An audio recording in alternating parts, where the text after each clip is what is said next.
Why? What's going on?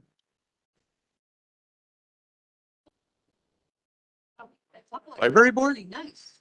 I mean, library thing? I bet you maybe the finance. Yeah. I'm trying to figure this out unless it's for the library. That presentation for the library. Are you ready? That's no brainer. All right. So we're on the air, so we can. Maybe this.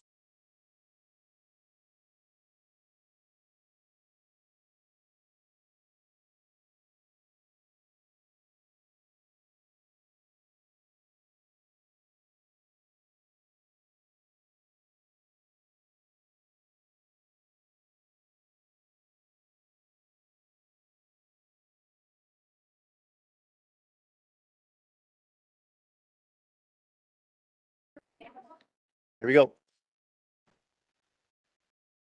I'd like to call this meeting to order, a regular meeting of the Village Board on Monday, July 17th at 7 p.m. in the Germantown Village Hall boardroom, and also can be accessed via WebEx. But it is my understanding that there is no video on WebEx, just sound, but Channel 25 currently has both. So this meeting has been given public notice in accordance with sections 19.83 and 19.84 of the Wisconsin statutes in such form that will apprise the general public and news media of subject matter that is intended for consideration and action. Roll call shows all village board members present. At this time, I'll ask us all to stand for the Pledge of Allegiance. I pledge allegiance to the flag of the United States of America, republic for which it stands, one nation, under God, justice for all. Okay, thank you. Next item is a President's report. Just a couple things to report tonight, even though it is mid-July. I think before our last meeting was just before the 4th of July celebration. And I'd like to commend the organizers and the presenters of the 4th of July celebration, from the parade all the way through to the events at the park. I think it was well received. It was a great day, unlike the previous year where it was somewhat not as good. But it seemed a lot of people turned out, and I think it went well for all the vendors that were there, and I think it went well for all the residents, and the fireworks display was great as usual. Phil or Trustee Hudson, do you have anything you'd like to add? I have about 3 minutes of thank yous, if that's okay. That's fine. I want to thank a couple of departments. The police, fire, and public works department. You each played a key role, and we certainly thank you for that. The Park and Rec and the library sponsored and manned the children's area. It was wonderful to see the joy on our children's faces, and thank you for doing that. The organizations and individuals that marched in the parade and volunteered their time, we're grateful for that, and you made the event a success.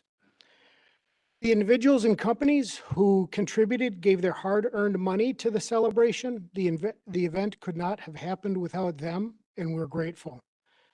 And then lastly, there's 4 individuals who literally spent dozens of hours doing that. First is Dennis Myers, who coordinated the efforts with the fireworks company and made sure we had all of the needed permits. Danielle Shira made the magic in the park happen, and we're grateful for her efforts. Jeannie Fisher was responsible for fundraising, the parade, and the communications, and we're grateful for her. And lastly, certainly not least, Mary Hudson coordinated the volunteers, and she did a wonderful job. All of these people are worthy of our esteem and gratitude, and we should thank them for their efforts.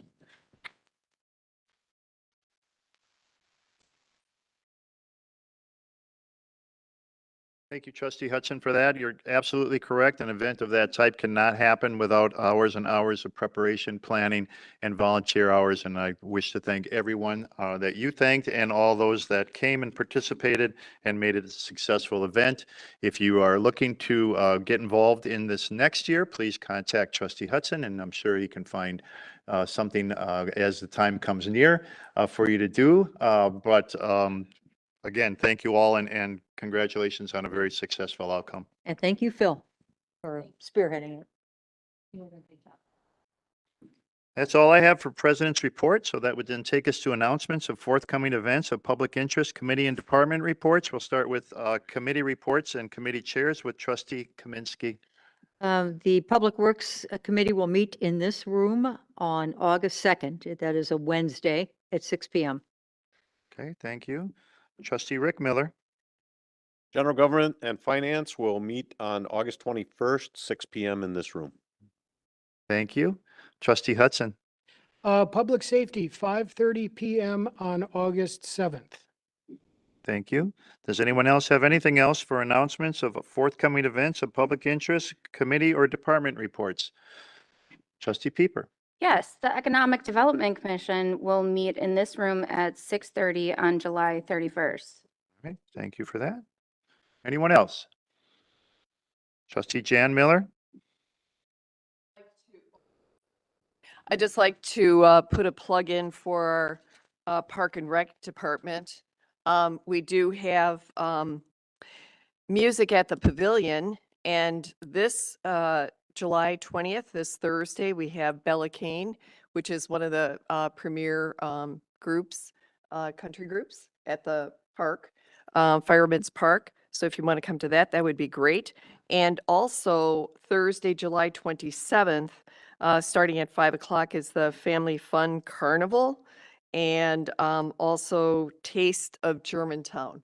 So again, at Fireman's Park. So we have a lot of park activities. You can go online and find out about it too. Thanks very much. Okay, thank you for that. Anything else for announcements of forthcoming events of public interest, committee or department reports? There are none. We can then go to citizen input and public appearance. If there's anyone within our audience or joining us via WebEx that would like to participate in citizen input or public appearance, you're welcome to do so at this time. All I would ask is you come to the podium in the center and state your name and your address for the record. Anyone wishing to come forward at this time for citizen input or public appearance? Yes, sir? I'd like to add this.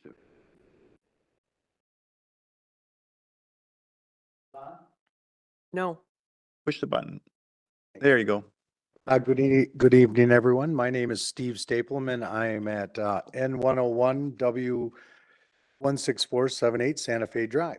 Been there for 25 years. I'm also been on the Park and Rec Commission for many, many years, but I'm here tonight just to promote, put a plug in as a citizen of Germantown. Tonight on the agenda, we're going to hear from Gil a proposal for a new integrated playground system at Kinderberg Park. There's been a lot of thought, a lot of discussion, a lot of back and forth on this.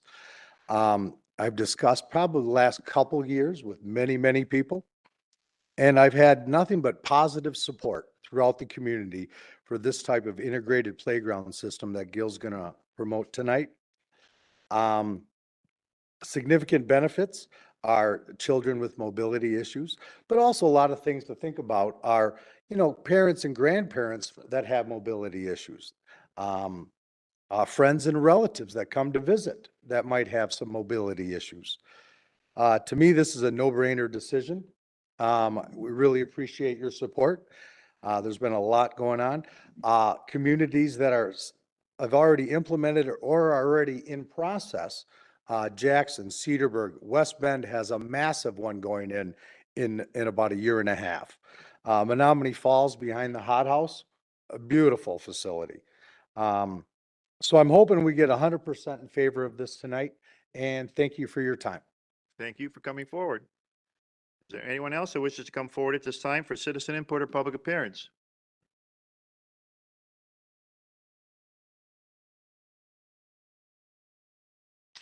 Bless you.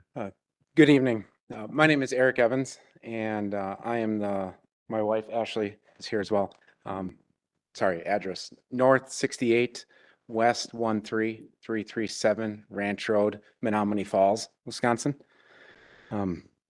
So my wife and I are here tonight looking to get our motion, our agenda, or our item back up on the agenda for the following meeting.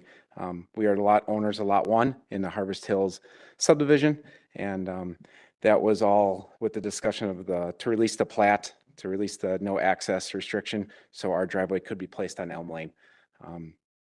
Again, would love to clarify any additional information that any of you trustees need at that upcoming meeting on August 7th. And would love to have support and get a motion to be filed this evening so that can be on the agenda for the upcoming meeting in August. Thank you. Thank you for coming forward.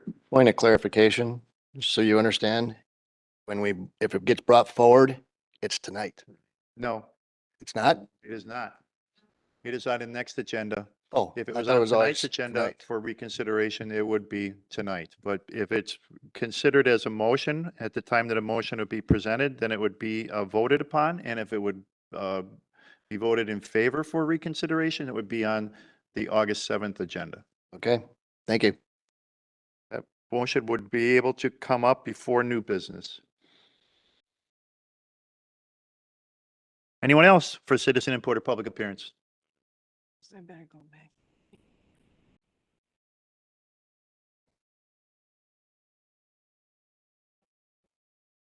Good evening.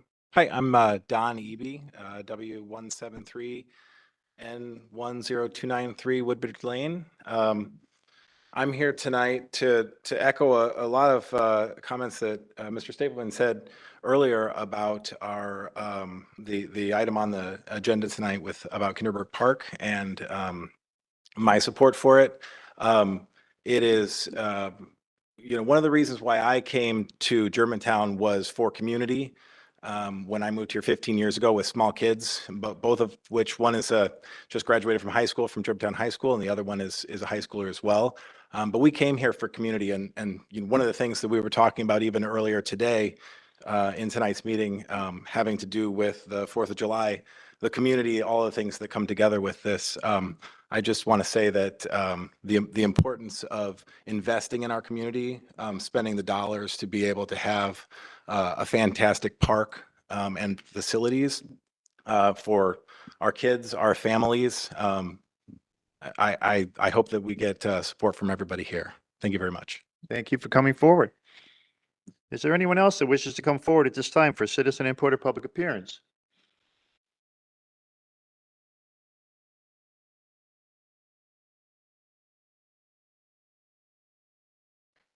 Melanie Smythe, N140W17938 Cedar Lane. So this is going to be a little jumpy tonight. On the wetlands part of the presentation, that looks like that's from a soils reports. The plan looks like it's from a soils report. Have we been provided that soils report information? And if not, when can we see that? One of the things that I mentioned at the GGF earlier today is that there seems to be an inconsistency in the way in which committees are allowed to address or asked to address different subjects. Sometimes it goes directly to a committee, sometimes it comes to the village board, sometimes it skips over the committee, and items on agendas remain on agendas for a long period of time and are not resolved, even though they are asked for by people on committees. And I think this is something that you, as the village board, needs to take a look at, because you're driving yourselves crazy, first of all, and you're not getting things done.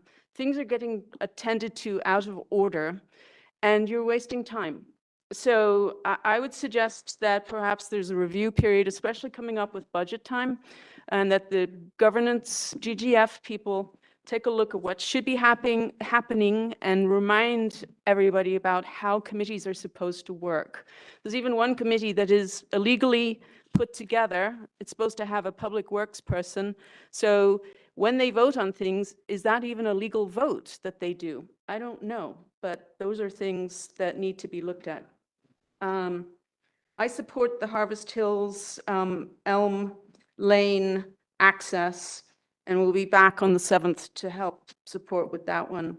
The last thing I'll say on this ordinance that's on the agenda for tonight, that's an example of something that should really have gone to GGF. So when you consider it tonight, it should be sent down to GGF as part of the ordinance review process. When you read it, there's some language in there that should really say village board, not village staff. So you might want to look at that under item C. And if you do put this into place, are you not giving up your responsibilities as trustees when you are considering things, because you're turning it over to one individual potentially? So that's something that I think you should think about, but really I think it should go to the GGF and be considered by GGF along with other ordinance issues and governance issues, because that's in their name. That's what one of the Gs is. Anyway, those are my comments. Oops. Thank you for coming forward. Is there anyone else that wishes to come forward at this time for citizen input or public appearance? Good evening, Scott Heffley, W159 and 10514, Old Farm Road, Germantown. Three hopefully quick points within the allotted time. First of all, I don't like this stacking of meetings at the same time. As a 25-year member of the Chamber of Commerce, I wanted to go support the Tourism Commission and their wish to try to get out of the basement of Chase and move over here. I couldn't go to that because I had to make a decision between that and public safety, and I think everybody here knows how I feel about that. So please, in the future, don't keep stacking these meetings on top of each other. Allow people to go if they want to. And maybe it doesn't happen a lot, but, you know, I come to a lot of meetings, as you all know. You've seen me here before. So tonight also, there's a utilities route recommendation. This final route was never vetted by Public Works or anyone, to my knowledge. It was brought up in March. The Plan Commission reviewed it last week, and there was a red route that wasn't on any legend on the aerial maps presented. How do I say that I was there? Okay. And then it was brought forth on your background thing is, hey, this is the route we're taking. Why would not GGF or Public Works look at this final route if they had any questions? We go right to the village board. So right from the Plan Commission recommendation directly to the village board, GGF not involved, Public Works not involved. Let's talk about GGF.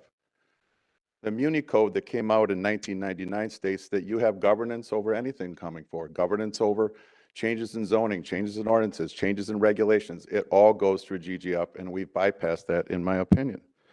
Why would we do that?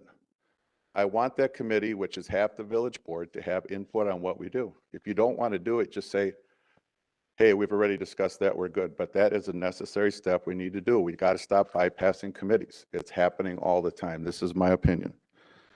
Along with that, brought it up at GGF, considering a forever decision of enacting an ordinance to give the administrator expanded authority, basically without village board oversight, because it's open-ended, okay? Again, why didn't this go to GGF? And then go to the village board if GGF wants it. This is bypassing the committee, and we just wrote an ordinance and they want you guys to vote on it. And you know what? I know that you didn't know anything about it till last Friday evening, because I contacted a few of you over the weekend, and you told me that. You didn't see it till Friday afternoon. How do we have an ordinance in front of you tonight that you did not have a time to review or think about more than from Friday night to now? That is a big problem. So we know 3 people knew about it, but what about the other 8 of you? I don't think you knew about it. So why are we doing that? The question is, why would we do that at all? The final point is, on number C, in exercising any power under this section, the administrator shall consult with village staff or outside consultants to guide the determination. That's not you 8 or you 9. That's just some person. I want the authority of the village board to be kept its sanctity. Thank you. Thank you for coming forward. Is there anyone else that wishes to come forward at this time for citizen input or public appearance? Anyone else? For citizen input or public appearance?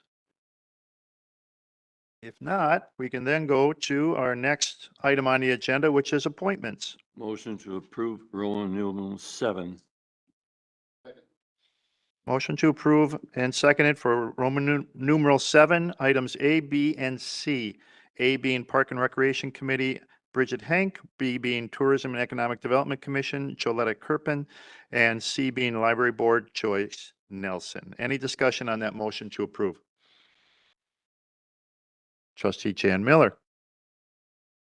I just was introduced to, of course, oh, sorry.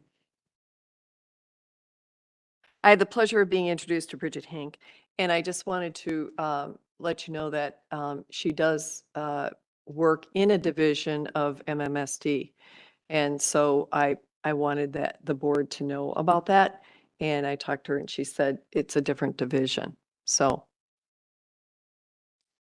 Okay, any other discussion on the motion? I'm sorry. it sounds okay. Any other motion, or I'm sorry, discussion on the motion to approve? No discussion? All those in favor, please say aye. Aye. Opposed? None opposed? Motion carries. Next item is consent agenda. Board? Move approval of consent agenda items A through D as presented. Second. Motion made and second to approve consent agenda items A through D. Is there any discussion on the motion to approve? Trustee Pieper, I'd like to remove item C, remove or pull? pull. Okay, and what item was that? B? C, C is in cat. cat. Okay, thank you.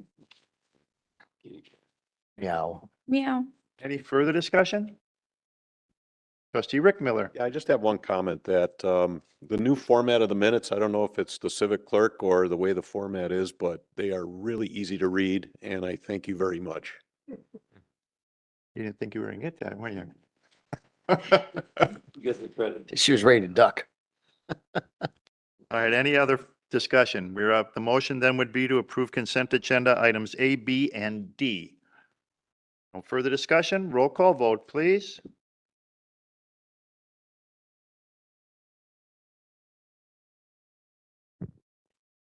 Trustee Baum, Aye. Trustee Kaminsky, Trustee Hudson, Trustee Myers, Trustee Nyrider, Aye.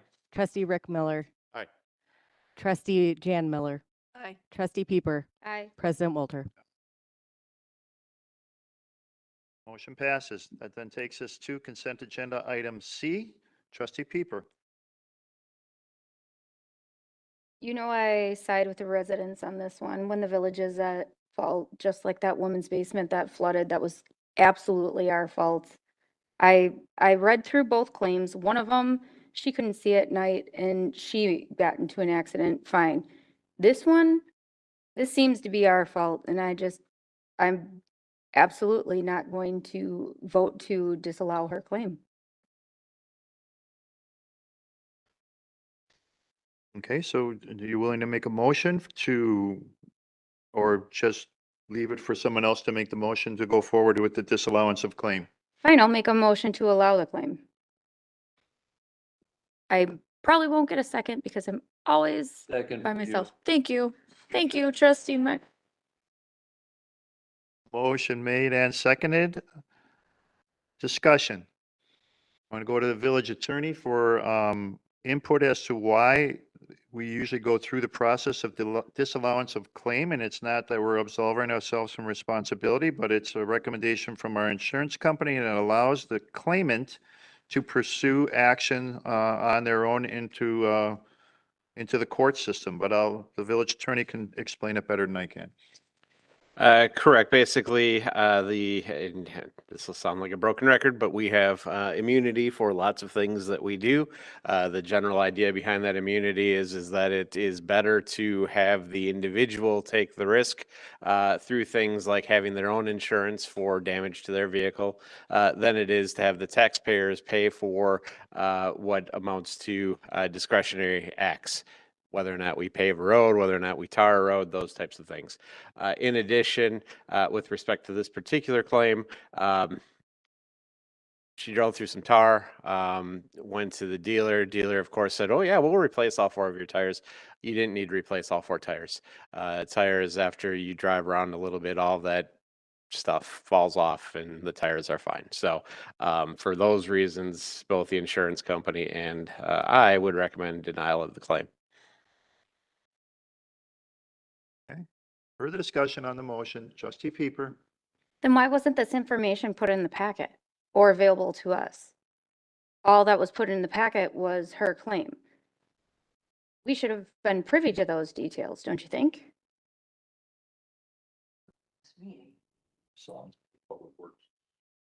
It wasn't at a village board meeting. It wasn't here.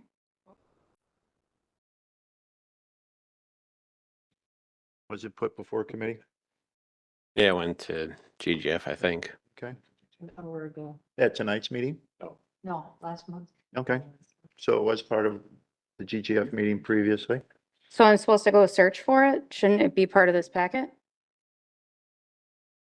It normally would have been included. But it But wasn't. you can also search for it if you're looking for additional information, as any of us can. Yeah, I know I had to search for the packet for this meeting because it wasn't even emailed out to us. Okay. Just saying. Okay. Further discussion? Any further discussion on a motion to approve the claim for Christine O'Neill? No further discussion?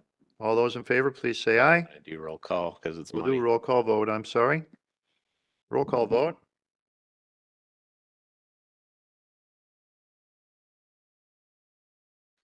Trustee Baum, Nay. trustee Kaminsky, trustee Hudson, Yeah. trustee Meyer, Yes. trustee Nyrider, Nay. trustee Rick Miller, Nay. trustee Jan Miller, Nay. trustee Pieper, Aye. President Walter. Nay. So does that automatically then become the disallowance of claim based on the failure of that motion, or does it also need a motion for disallowance of claims for the record?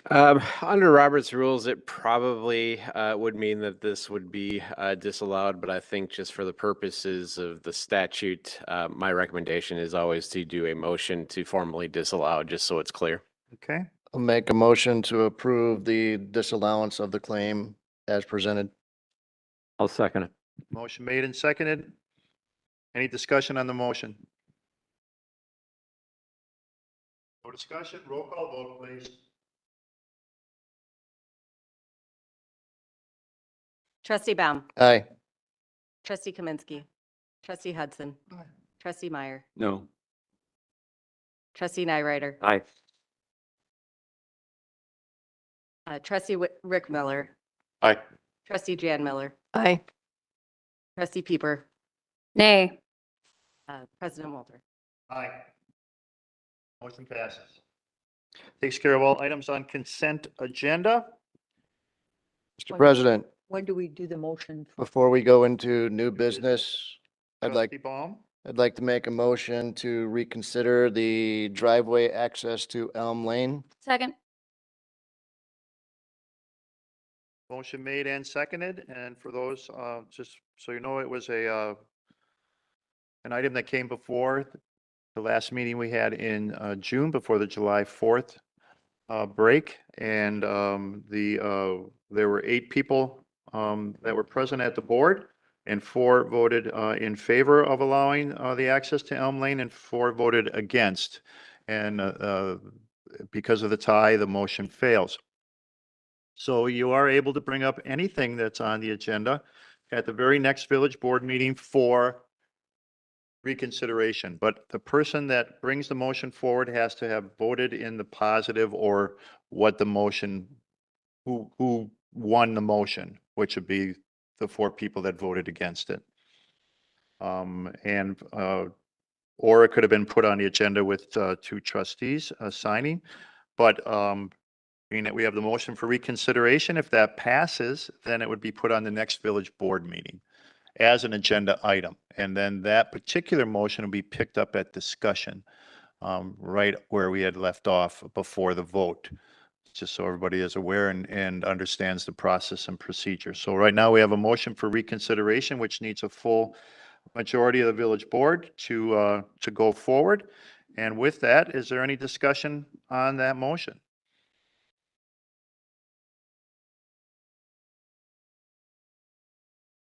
Any discussion? No discussion. The only discussion that I would add, and we've heard both sides of it and how we seem to be unreasonably harder on residents than we are on businesses, is that there was, at the time when this subdivision came forward, a large contingency of residents that came forward out of the Forest Heights subdivision. And their concern was any additional traffic that was going to be brought onto Elm Lane would go through their subdivision. And they didn't want the additional traffic because along the same time, there was a consideration of improving Elm Lane to about Kinderberg Park. So with that and the addition to the new subdivision, many people came at the public hearing and spoke against the subdivision and didn't want it to occur or want it approved for that reason. Through that public hearing, it was then discussed that if we allowed no further access to Elm Lane or any driveways, would that be something that could be acceptable to the residents of Forest Heights? And the response was yes. So based on the approval of that subdivision, it came with the agreement not to provide additional access to Elm Lane. And that's just some background as to how that motion came through and where we stand today. Trustee Kaminsky. I also remember a lot of those meetings back when the subdivision was approved. And I don't remember anything going into writing where there could never be any more access to Elm Lane. That was just something some of the residents might have voiced, but most importantly, they did not want traffic going through their neighborhood. They did not want Elm Lane extended. That was the crux of the entire conversation when they were upset.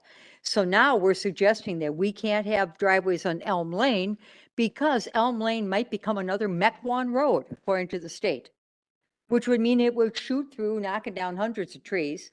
It would shoot all the way through Kinderberg Park, right through their neighborhood. Now, then they would have something to complain about. You know, so I mean, to me, this is just so ridiculous that we're expending all this energy on one driveway, when if you drive through that area, there are a number of driveways on Elm, and there's not that much traffic there. It's no big deal. I agree that our resident did not go through the proper process, and I think we beat him up enough over this, and it's time just to move on. Remind Trustee Kaminsky that the access to Elm Lane is a condition of approval for that subdivision. So it was in writing, and it was part of that condition because it was added by the Plan Commission. Trustee Pieper. He also has permission from the HOA to go ahead and have the driveway there. The HOA is not a resident of it. We all know that Mequon Road is not going to be like Elm Lane. Let's straighten out some facts here. We are not looking to make Elm Lane into a Mequon Road. The State Department of Transportation wants a secondary road to go through from Wasaki to Country Air in the need of, if Mequon Road is blocked or has any type of construction on it and allows an access across. The most feasible road that can do that is Elm Lane, and it holds a reservation for that purpose to go through Pheasant and to Country Air. That reservation is in place for that reason, and that happened way before probably anybody that was on this board, and that reservation is still in place today. So to say that it's going to be a Mequon Road is an over effective argument.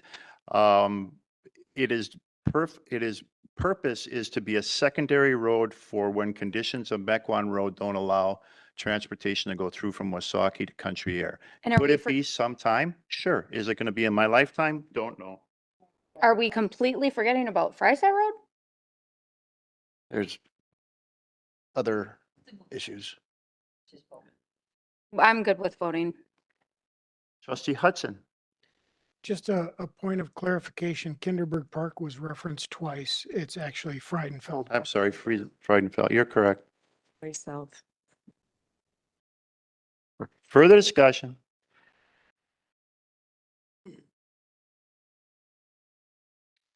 The reason that I will vote against is because of the residents that came forward and made the request, and it being a condition from the Plan Commission for the approval of this subdivision.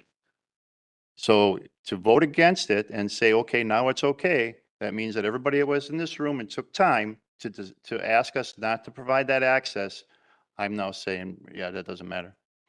So it goes against their will, their wishes, their right to come to a public hearing and state their concerns.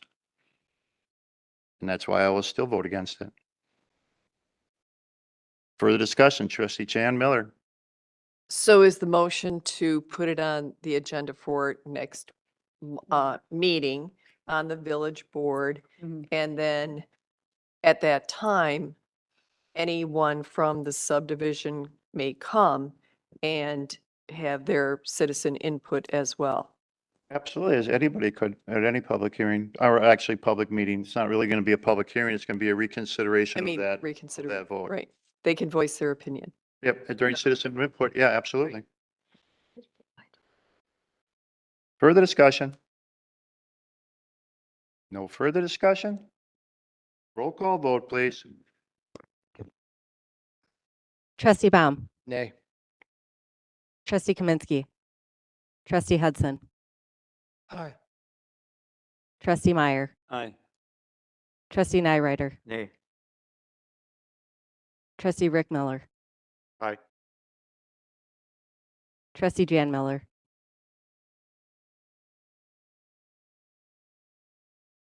Sorry. Aye. trustee Pieper, Aye. President Walter. On the next agenda, for the August 7th, isn't it? Mhm. Village board meeting. All right. Thank you for coming. And thank you for your input during citizen input. Next item is new business, starting with new business item A, facility usage agreement, Hat Trick Enterprises, Inc., Germantown Soccer Club. Motion to approve. Second. Motion made and seconded. Any discussion on the motion to approve? I'd like to hear what our recreation has to director say? has to say. Bill? That's all right. Thank you for having me. As you know, for several years, we've had facility usage agreements been in place between the Village of Germantown and community youth athletic organizations. The Germantown Soccer Club is a nonprofit organization which serves over 400 youth annually. In August of 2020, following review and recommendation by the Park and Rec Commission, the village board approved a 2-year agreement with the GSC.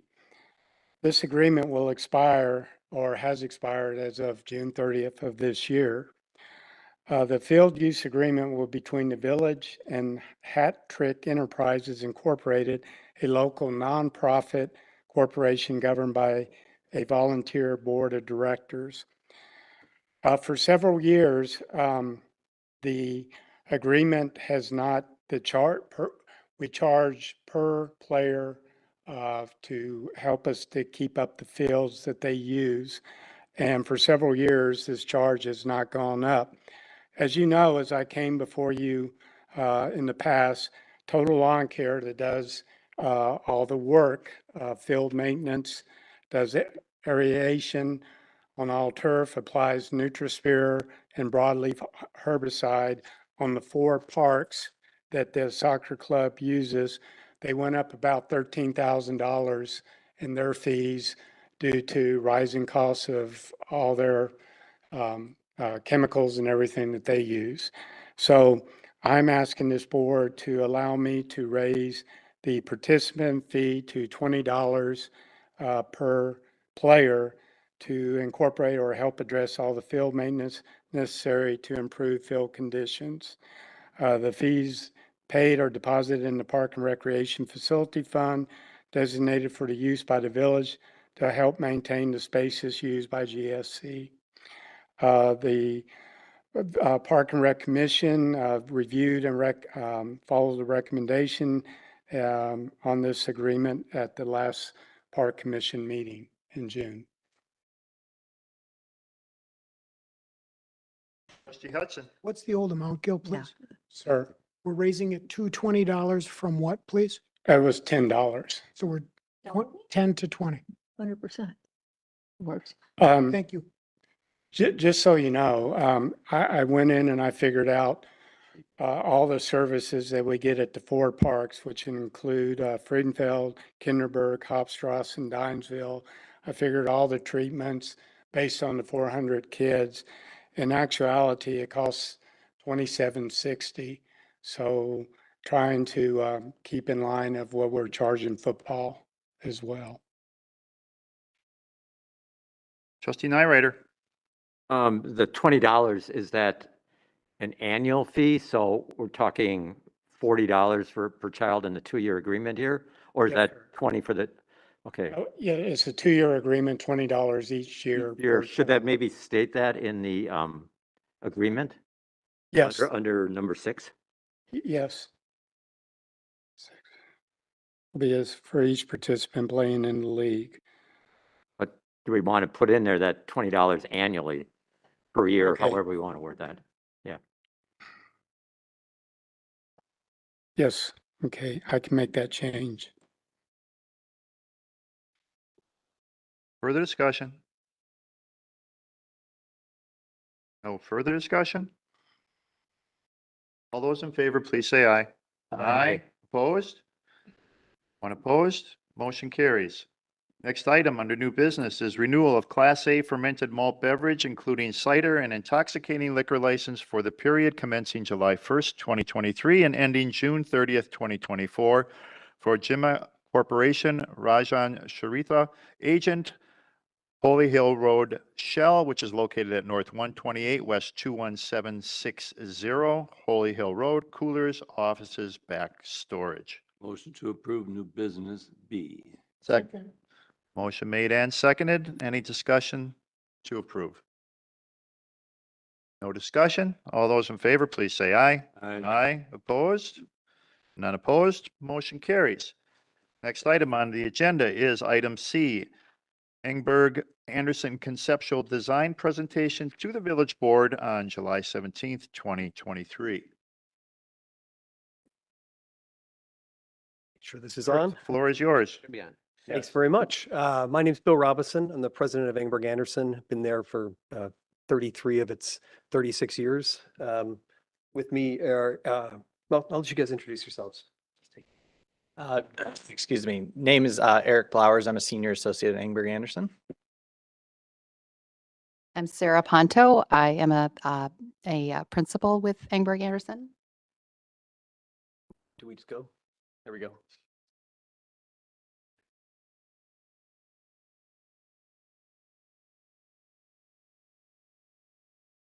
Okay, I think I'm up. I'm up there. Just not up over there. Pull that microphone just a little You bet. closer to yourself. Yep, I absolutely. appreciate that. How's Thank that? you. Is that okay? Is that better? No? Is it on? Is it on? It's That's off. It's on. on again? On. How about now? You have to use your outside voice a little bit. All right, happy to do so. Happy to do that.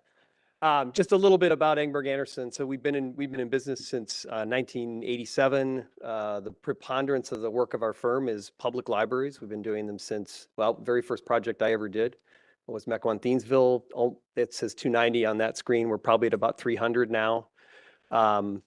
And over 9 million square feet of library developed space. So we've got a lot of background in doing this work.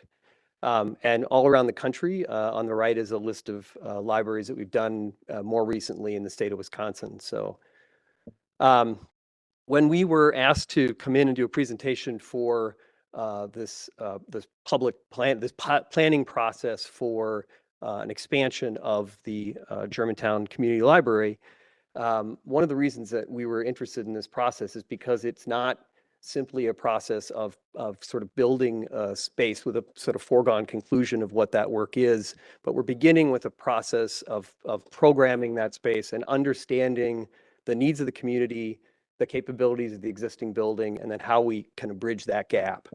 So I've put up here on a screen, and if you don't mind, I want to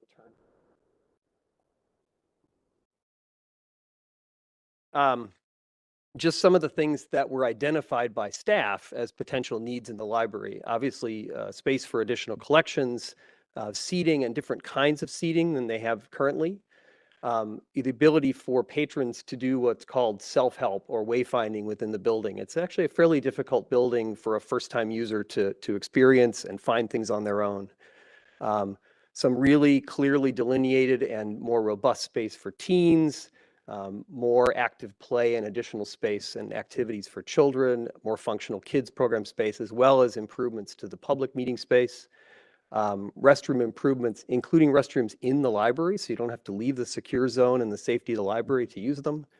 Makerspace and some individual and group study rooms and technology, and then improve space for staff to better equip them to do the work that they're very skilled at doing.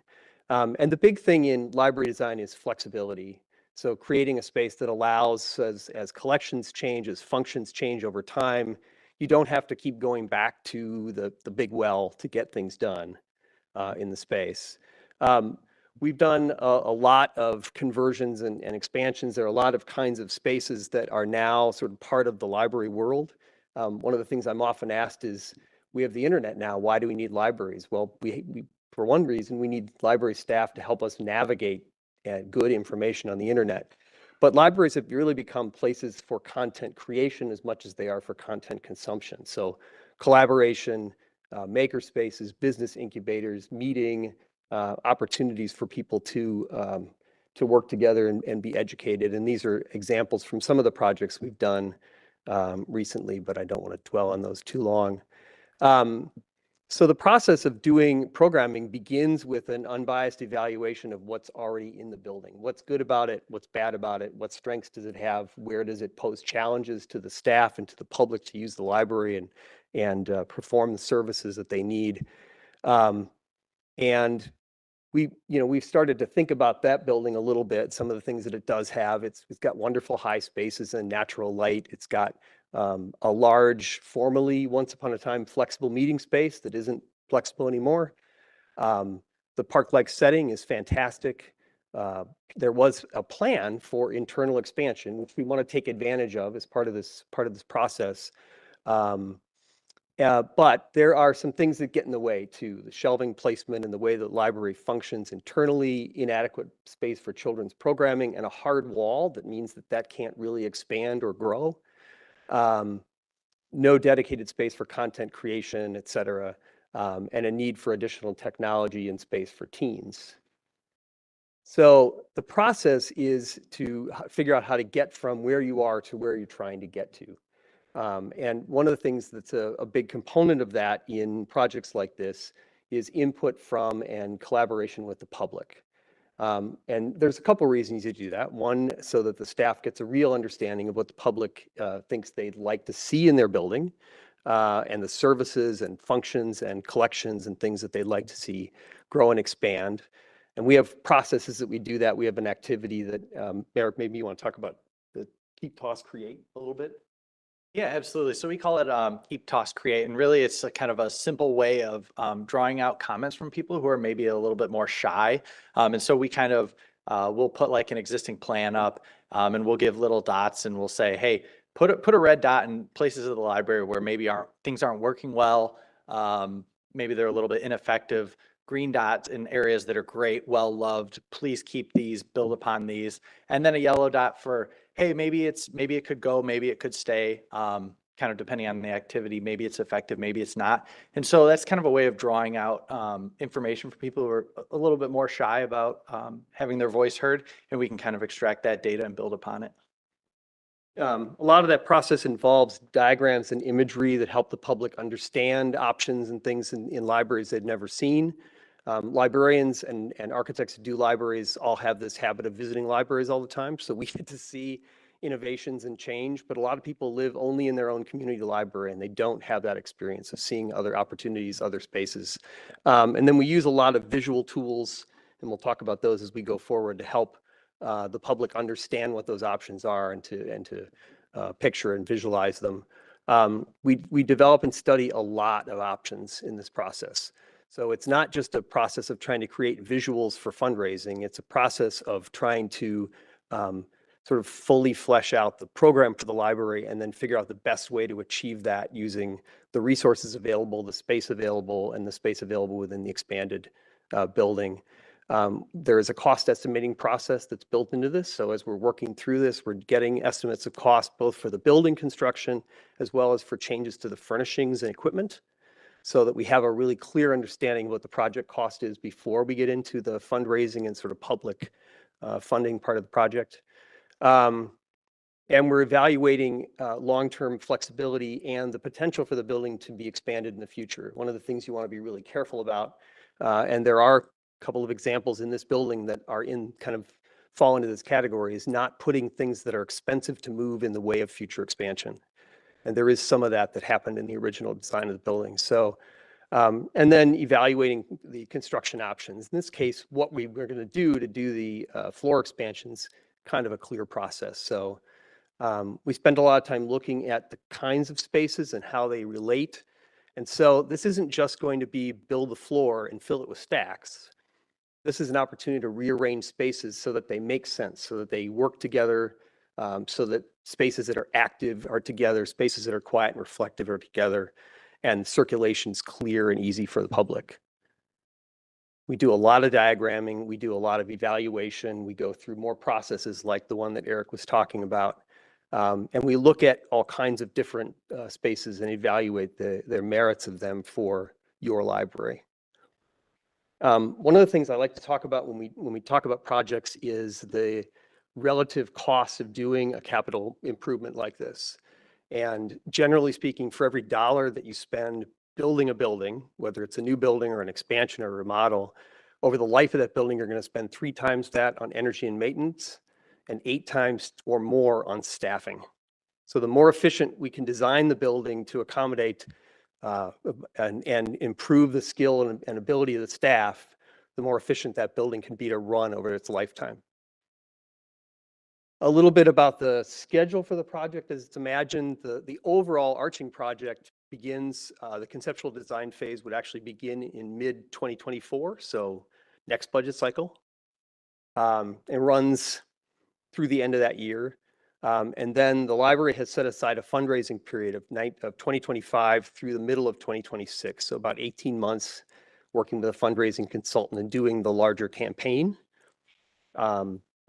Once that's successful in mid-2026, we come back and finish the design and the construction documents for bidding, and the construction occurs in the 2027 cycle.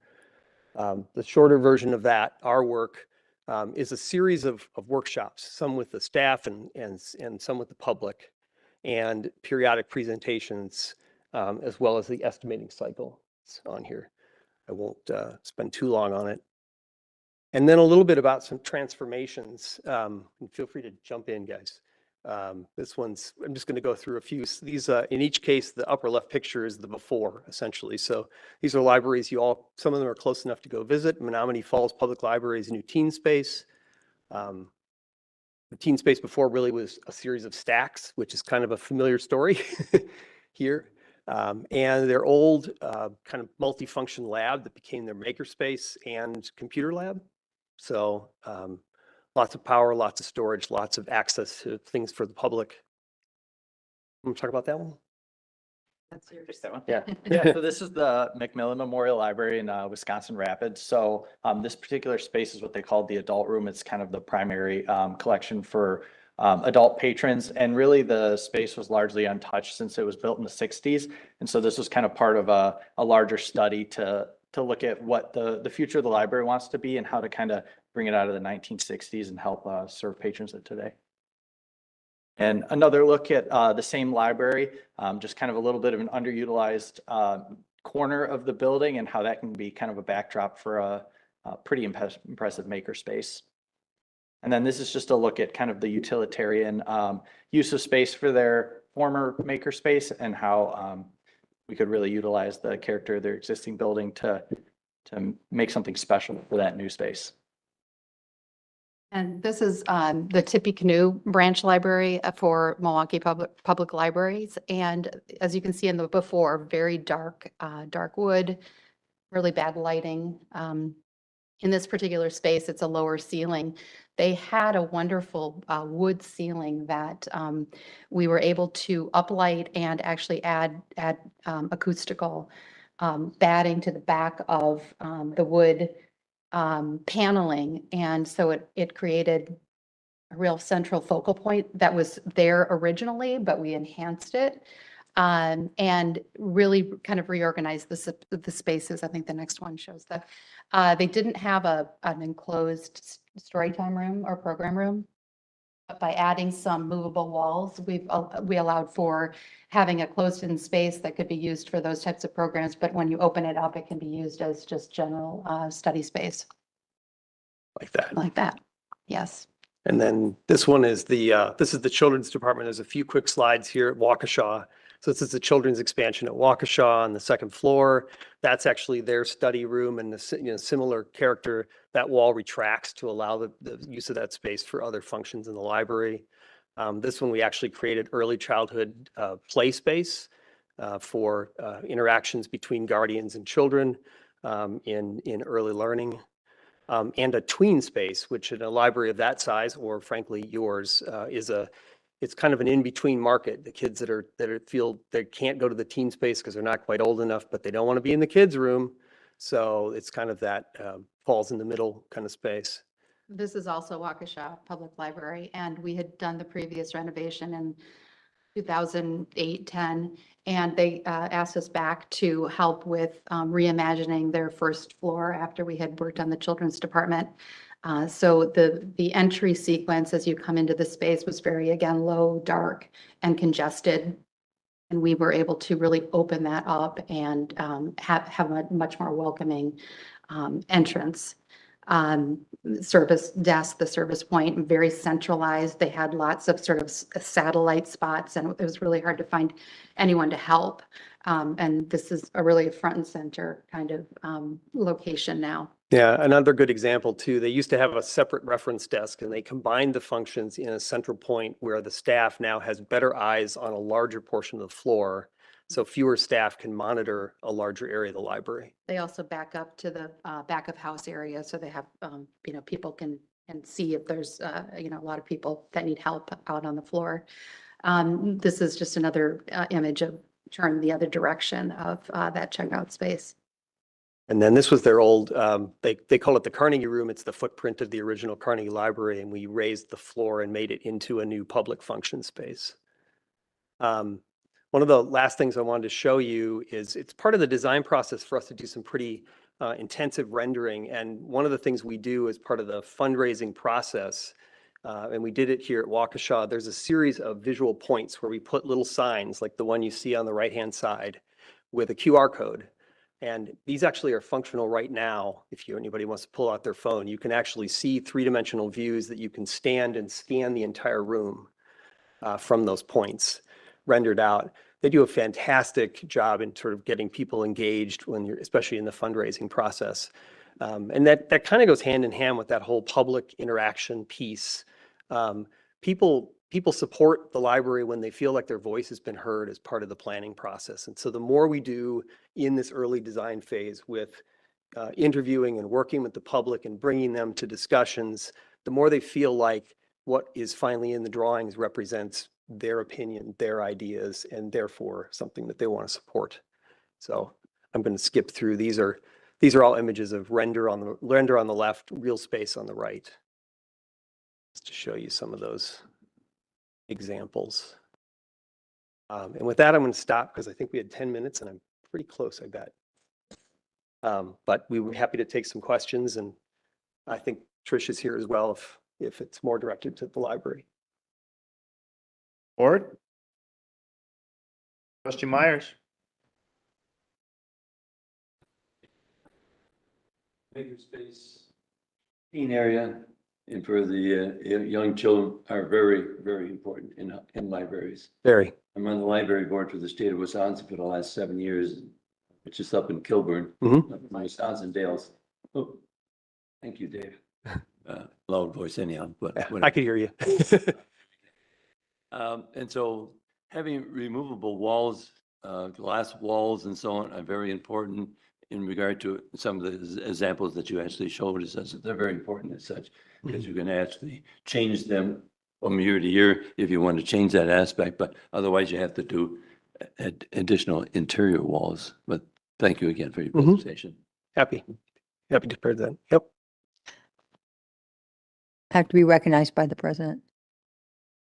Trustee Kaminsky? Thank you. In my body. This is a general comment. I mean, this is beautiful. You do beautiful work. And anybody who has gone to some of the more modern libraries, it's not your shelves of books. It's not the old fashioned thing that I probably was hung up on. Now, if you haven't, and I think everybody but maybe one person on this board at this point has taken the library tour, which Jan and Trish have offered. And I put it off. Finally, we got together and did it about a month ago. And I learned a lot. I learned a lot about our library's needs. I learned a lot about their storage capacity. I learned a lot about what they're trying to do under their current director, who I think is doing amazing things with the space she has. And I just want to go on record saying I am a believer in this, and I think your approach is awesome, the way you're trying to go and fundraise for much of this. And I could tell you, on this board, I'm doing 180 on this from where I was a year ago. I will support this. I think the more I learn about it, a library isn't just books on the shelf gathering dust. It is a cross-generational destination space where people come together of any age, have a place to go to, no matter what their age is. And at that place, there is something to do, and they can be around other people of all ages. And the makerspace is awesome. What about in summer? There are so many people now with special needs kids. There are so many people now who can't afford to do a lot of big things, travel and that. Here is a free public space for them to come to. Now, I just think, honestly, this is just the evolution of where it should be. It's part community gathering spot, and and part knowledge center, and part creativity center. It's got these three different prongs to the approach. And I don't know, everybody grows up in a different way, and I'm a very conservative person. But when I grew up, if it wasn't for public spaces, I would have done nothing as a kid. We didn't have money for anything like that. I was in the library every week. And I think that is something I totally support for the people of Germantown. And I will do my part to help you raise funds for this. Trustee Jan Miller. Thank you very much, Trustee Kaminsky. Appreciate your support. This was an excellent presentation, more than I've seen before. And of course, the bigger pictures always helps because, things get too small. But I think one of the things that should be noted in this, and yes, the majority of the board here has toured the library. And we are just so very fortunate to have a very creative director of our library that has embraced what we have as far as space, as far as opportunities with her creativity, Tricia Smith, and her staff, because they have absolutely jumped in and done anything they possibly can. So, kudos to Trish Smith and your staff in engaging in this and talking about expansion. I just want the board to understand that what is being presented here is utilization of a second story that already has the steel frame for the second floor. So we're not breaking out any walls here. We're reimagining the space. And it's very important to understand that. And I think one of the, I asked to show some of the maker spaces and children's spaces, as Dennis mentioned, of that library that actually exists, because they had the same space that we do. And the building is about the same age as well. So it's a great example. It's only 3 miles from here. Just drive to Menominee Falls and walk through their library. And and we did visit, the library board did visit other libraries to get a flavor of what is going on and how the constituents and the residents are using the space. So yes, we have the people that want quiet space. We want to encourage kids to grow and have an active space, but we we're using part of our community space, which is our, basically our meeting rooms. A third of it is gone because it's storage right now. So this community is growing. It's the Germantown Community Library, and it's loved by everyone. And we have the programs and the pull through of people to support it. So we'd appreciate your support on this. Thanks. Great presentation. Thank you. Thank you. Other questions? Trustee Baum? Do we actually have this slated at a time frame that we're going to do this project? I don't think, Is that? what is it on the agenda for? It just is a presentation. Yeah. The timeline is what Administrator Krecklow gave us. Is that correct, Tricia? Administrator Krecklow gave us this timeline. Yeah, are you questioning why it's on tonight's agenda or what? Yeah. Just for them to tell us, nice presentation. Is What this, What are we here to do? okay? And we got the police station coming up next, which we're trying to find funding for that. And is this intended to be, they're gonna fund it themselves, or where's our budget process for figuring out when we, Questions along those lines, but yeah. you can start with that, and Tricia's coming forward to help address some of your questions. Sure. So one thing that the board is looking at is doing a multi-million-dollar fundraising campaign. So we are looking to hopefully complete this conceptual design process ahead of that, anticipating that it's going to take at least 18 months to fundraise those capital funding dollars that we need. So this is just an informational presentation. We've gone through this process with our library board. Last year, we had 4 architect firms present proposals. We had 2 of them come in, and then the board voted through a process and chose Emberg Anderson. So the board wanted Emberg to come in and present to give some more information on the board on what this process is and what we're looking at doing. And then part of what we are hoping to ask for in the budget process this year, again, is the using those Washington County capital dollars that we have, and that would require a 50-50 match. So we would be looking at requesting half of that funding for just the conceptual design process from the village. Do you have the dollar value for that yet? We're estimating it'll be about $45,000 total, so it would be about $22,000 from the village and $22,500 from the village, and the same amount from the library funding that we have. So we got to find 22 grand in our budget. Okay, thank you. Questions? Trustee Hudson? So I've been pretty clear where I stand on this. So I just want to make sure that the decision has been made to expand the library, and we are not going to replace it.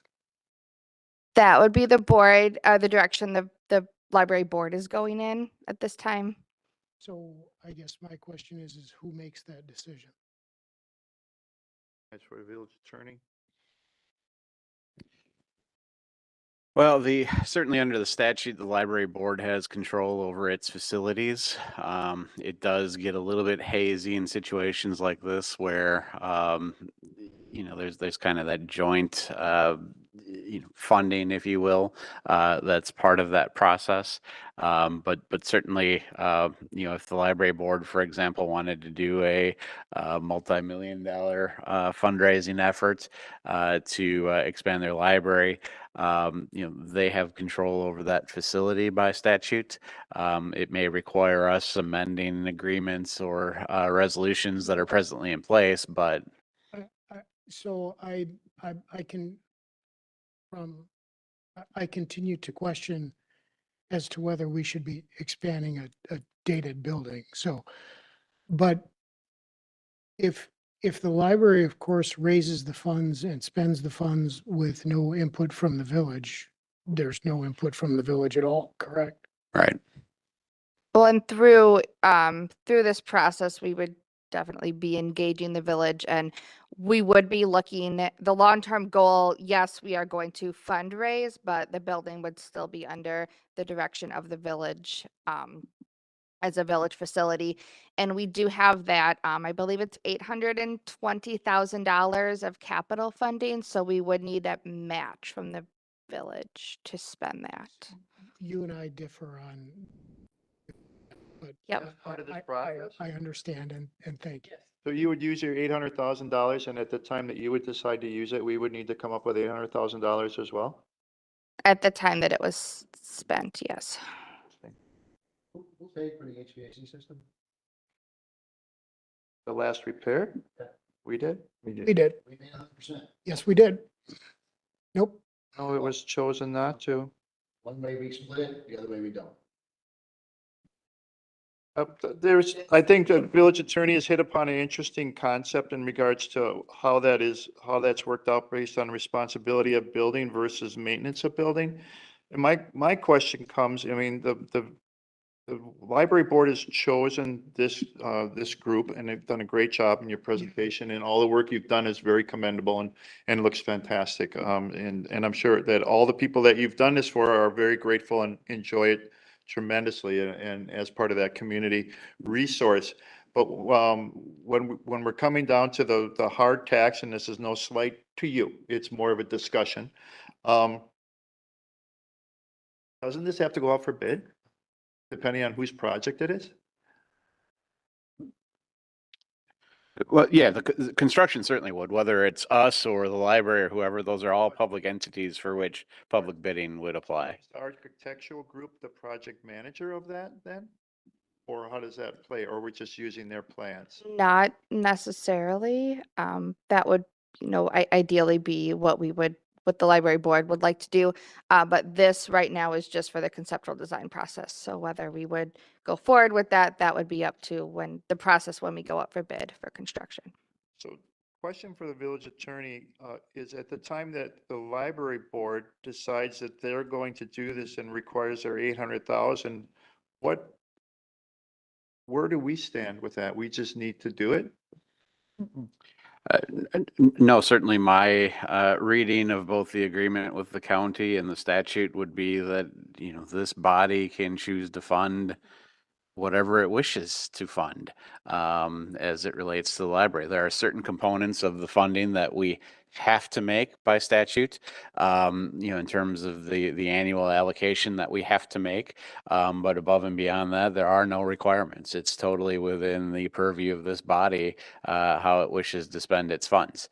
The trick being that the only way they get the $800,000 out of that money that was set aside by the county is if we match the $800,000 as a board to do that.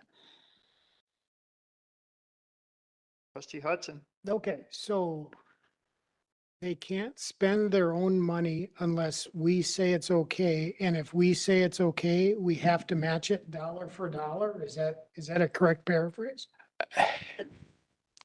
Or their own money in quotes? Yeah, I mean, as long as we're identifying just that particular funding that came from the county, the $800,000, that does require the village board to match those funds. And this is a really unique fund. Most counties in Wisconsin do not have this fund. Years ago, when the county was looking at the library budget, the county wanted to have money set aside and able to help building projects like these.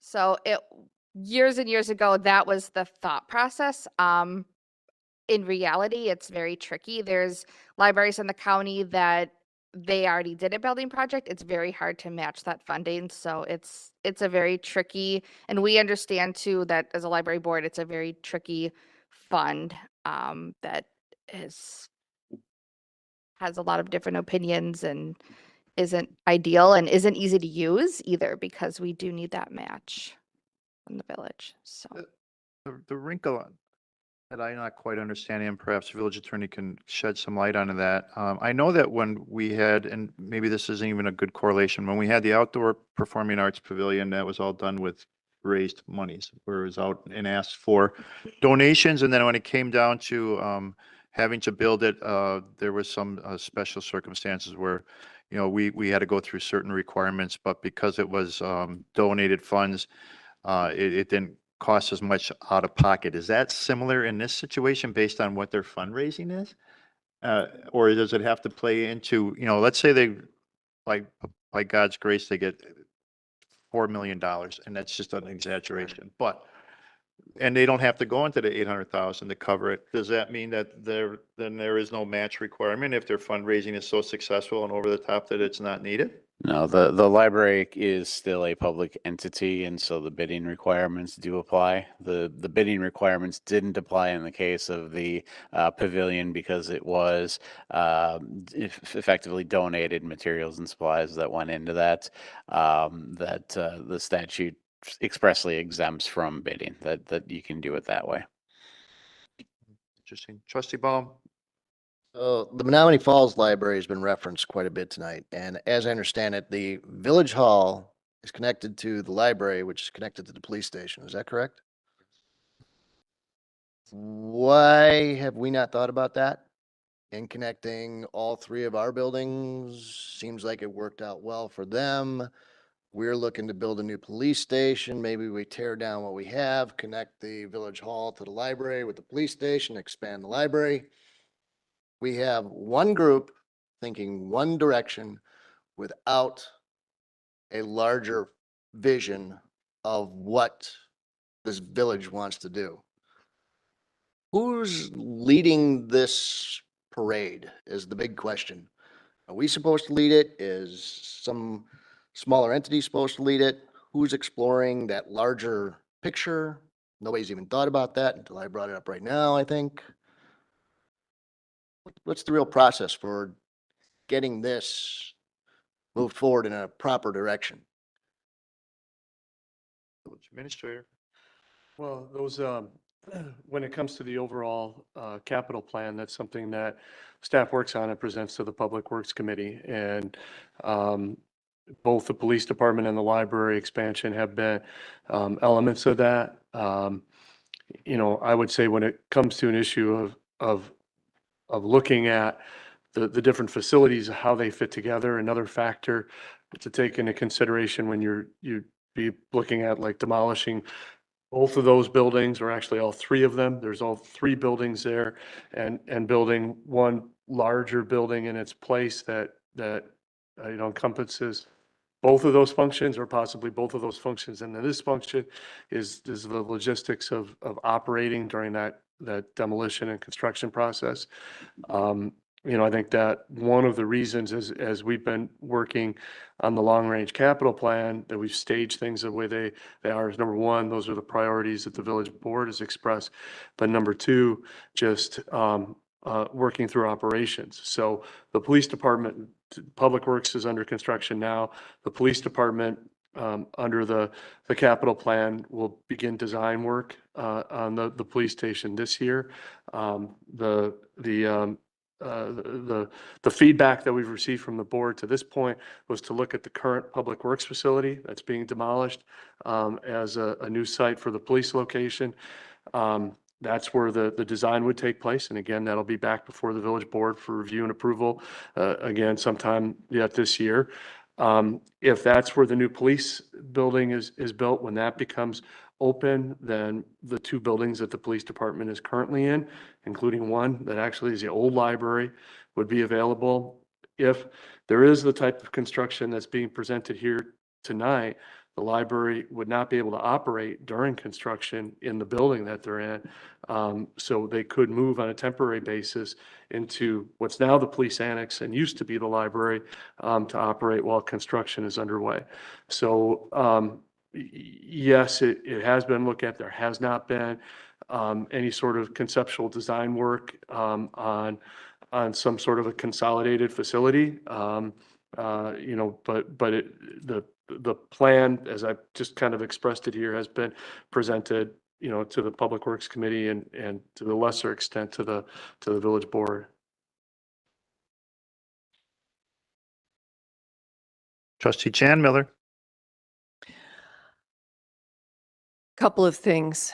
I I agree with David Baum. And I think that there are some things that have not been brought forward to the board. There is a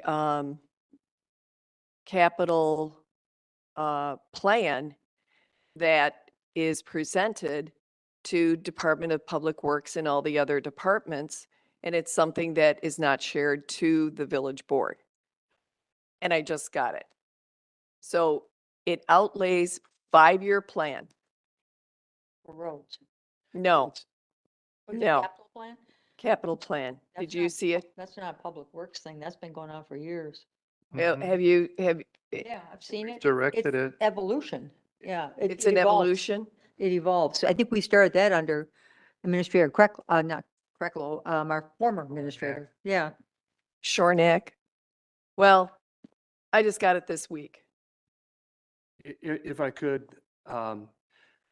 yes, it has not been, the process for the capital plan is each year it is updated. And there are spreadsheets and forms and documents that staff works with, that departments work with in the development of that plan. So it's not anybody hiding anything from anyone. The information is gathered from departments, and then the first place that it's presented is to the Public Works Committee. And then the board saw it too. And then the board and the Public Works Committee will review it, and then it'll go to the village board. So no one is hiding anything from anyone. Well, I've requested it several times and I just got it this week. So It was one of the last things that the Public Works Director completed before he retired. It was initially scheduled to be at the Public Works Committee in July, but that meeting was canceled, so it'll be on the Public Works Committee at the first week of August. And, well, I think it's something that should be shared if the staff is working on projects and, you know, this shouldn't be a surprise because it's coming forward, an expansion, and we have to plan for it. We're being proactive, the library, meaning the library board, about fundraising. And this is a tool that we need for the fundraising. So if we don't have a picture and if we can't show it to somebody, then nobody's going to come and say, this is a great idea. You can write 1,000 words, but if you have a picture, it's going to be a lot better. But you're not looking, Pictures. there's no but- action for tonight. This is merely a Oh, presentation. And one other point, and then I'll let it go. The $800,000+ is being held by the village in the general fund, and it's being invested by the village. So this is it, where we entrusted you with this money. Every year we got a set amount from the county, and it was put into the fund. And the fund includes the payment from the county as well as any interest that was gained. So the village holds the library county offset fund. Thank you. Other questions? No other questions? Trustee Hudson? I really tried. I really did. Don't we have $500,000 of ARPA funds for things? That's a Matt Uselning question. Is Matt still here? There he is. He says yes. So, and that, those 500, and somebody correct me when I go askew, those $500,000 is being held specifically to answer questions like this, and as to whether we should have a community campus, whether it's a new library, whether it's an expansion of the old library, whether we're going to start the police department. That is what that money is for, correct? It's undesignated, so it can be for anything. But didn't within the parameters of ARPA funds. But didn't we set that aside specifically for buildings? I thought that we had. And to my knowledge, we have touched this much of that money. And that has to be spent by June 1st of 2024, if my memory is correct. It has to be obligated by December 31st of 2024. And obligate is different than spent how, please? Designated. Obligated means that within, if I remember my federal appropriations law, it's within, we have to have it under contract and work has to begin within 90 days of the date of obligation. So we'd have to have a contract in place to expend those funds, and work would have to begin by the end of March of 2025. Thank you. Trustee Baum. And how much of that will we need to use for the police station design concept? It's undesignated. Yeah. So I thought, yes, there was money designated for buildings, but I thought it was designated for the police station because this was farther down the road. I don't, I would say it, based on the experience with the Public Works facility, if you use it not only for preliminary design, but also for final design, bid documents, that type of thing, that cost for the police station is probably going to be greater than $500,000. All right, so we're kind of going a little askew here. Based on the presentation that was given to us and the conceptual design, what is the plan for when they'll come forward to ask for the monies to support that to help your fundraising? When is the timeline for that? For conceptual design, Yeah, because we're probably contributing 22,000 to that. When would that come forward we from the would village board? look at that as just part of the budget process for 2024. Okay. All right, well, to go back to the presentation and the different groups and the different areas, it's very exciting. And I like the idea of getting the input from the residents. I like the kiosks of allowing visuals. I'm hoping that it's more augmented reality on your cell phone and not everybody's walking around with those things on their heads bumping into each other. Cell phone. Which is good because it's latest technology, which is also very exciting for people, especially since we're all driven to our cell phones more often than not. So that I look forward to that and the visions that shows. I thought that the areas that you've shown and success of each it was great, and it seems that you've done a lot of good things for the communities you've helped to support in that expansion. So thank you for that vision, so that it helps us to go to that next step. Any other questions? No other questions? Thank you. Thank you. Next item under new business is item D, Kinderberg feasibility study for the playground. Bring back Gil. Give us some more information on this new business item. Did Gil go? Oh, okay.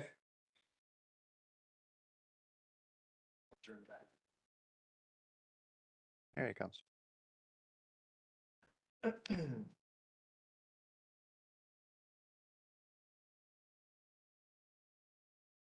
Got some sod.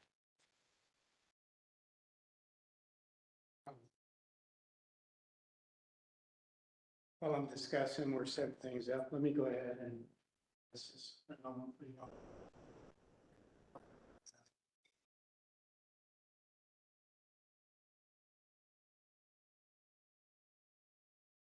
Apologize to. We also have the visual. Yep. For that. Yes. All right, Gil, the floor is yours.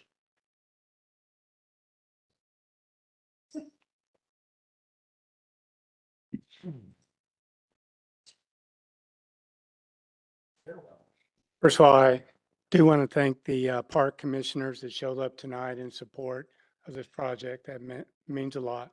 So thank you very much and good evening. And This discussion of the new Kinderberg playground has been going on for quite some time before I arrived.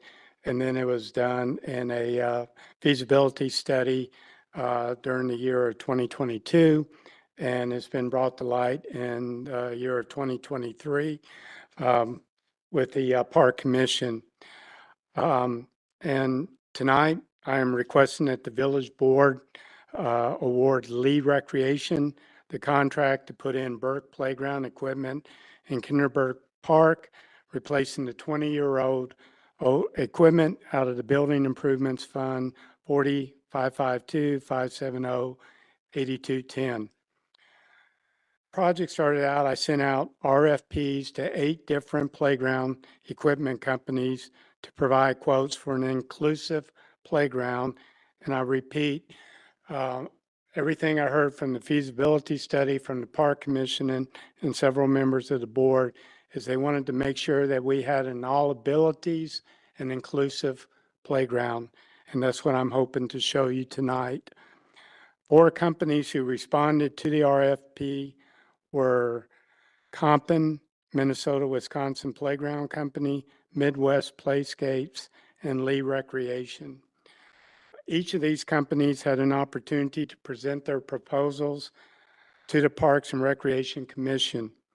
So based on the cost, research of the companies, past record of performance, and other factors, the commission recommended to move forward with Lee Recreation. Lee Recreation will provide, assemble, and install the new playground equipment. And as a side note, I wanted you to be aware, because of past record, Lee Recreation has also provided playground equipment at Spossland, Altbauer, Wiedenbach, as well as most of the elementary schools in Germantown have their product. So they're well known and well respected in our community.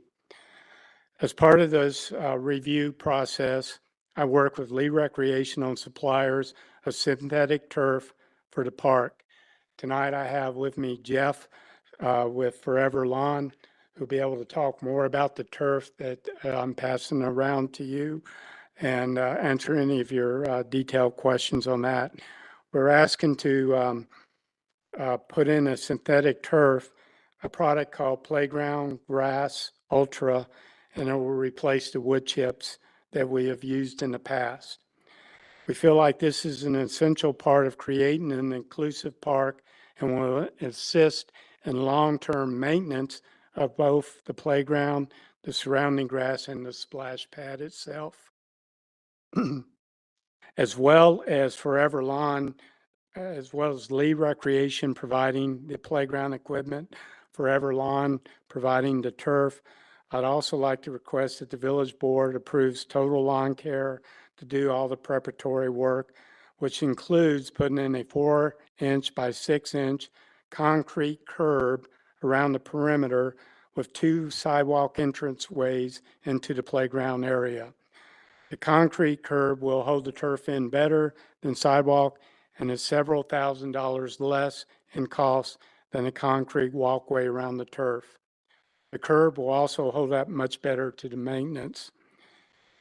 If this project is approved, I've been in contact with a company called Kids Around the World that will come in on site and they will remove all the existing equipment at Kinderberg above ground and then at no cost to us. And then they will take this equipment with our blessing and donation, and they will provide it to some poverty-stricken area, either somewhere here in the United States, or they also work worldwide as well. So someone will benefit from the equipment that we will discard. Most of Germantown residents view Kinderberg Park as the showcase of the village. The Park and Recreation Commission work with the staff over several meetings to ensure the equipment presented would meet the public's needs for the park, that accommodations were made to make this an inclusive playground, and looked at and recommended cost-saving measures to use the village dollars wisely. The equipment being presented is considered showcase equipment residents can use and be proud of for the next 20 years. The cost, which you should have in your packet for the complete project, including the equipment, installation, preparatory work, including curb and synthetic turf, is $409,729. On the sheet that I gave you, I broke down how the breakdown of the 400 and my bad, I'm sorry, in my letter I had 409. Forgive me, it's $411,329. I'm sorry, that was a mistake in the letter. Basically breaking down, the playground equipment is $203,395. For them to assemble and install it is $65,000. The site preparation, which includes removing existing concrete bases to the post, discard off-site, remove any playground equipment left behind or was left below ground. As I said, this company will come in and kids around the world will come in and they'll cut off at the ground and take all that existing, but there will still be metal and so forth underneath the ground, and Total Lawn Care will come in and remove all that as well. They'll remove all the organics under the existing playground and discard off-site. They'll create two 48-inch entrance sidewalks into the playground, and the turf company will need a rough grade of height of about 6 inches below the final ground height, and any additional stone may be needed for the turf company for the grade that they need. So, as you can see in the plans, this is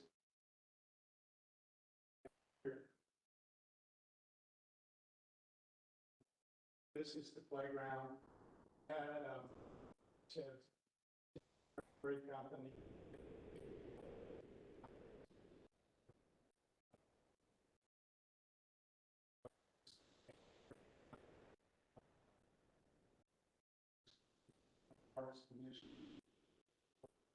All this is inclusive of several disabilities and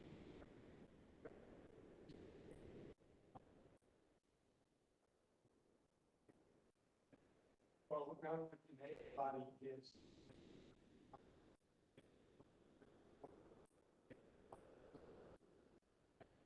lives, equipment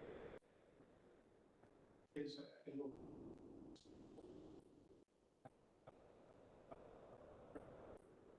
this equipment over here. It's a 2 to 5.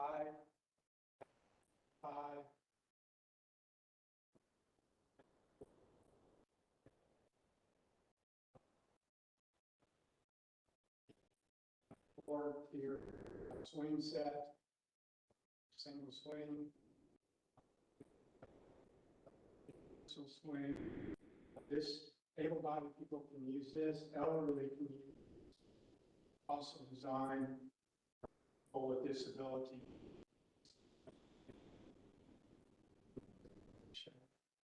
So, yeah, pretty much. Now, this design was not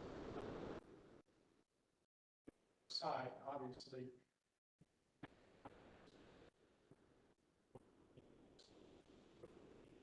Over here, the shelter is on this side. It is a sidewalk. Recommended several people.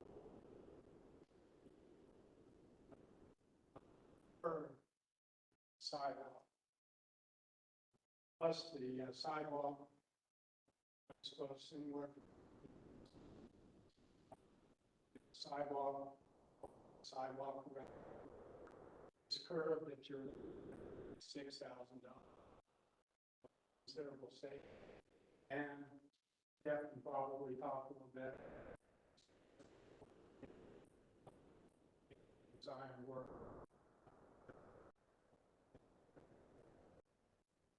For that.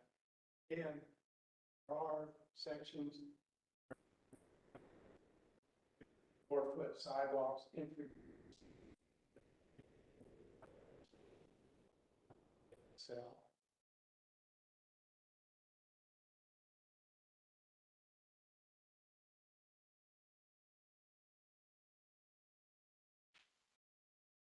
Questions? Trustee Nyrider? Is the, when I look at the design of this, there's a lot of room left in here. Would there be future playground equipment put into this area? Or is this exactly all that would ever go in that area? Sir, it can be.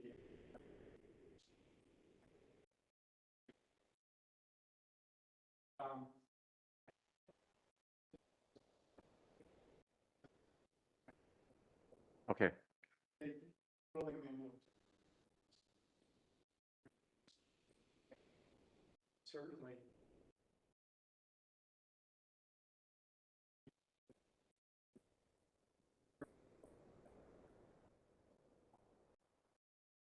Also in the future, discussion of about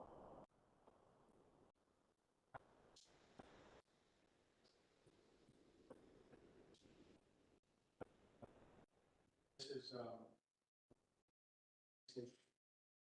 basic, but you. And you feel that you have enough playground equipment for all the ages of children that need be, correct? Yes. Okay.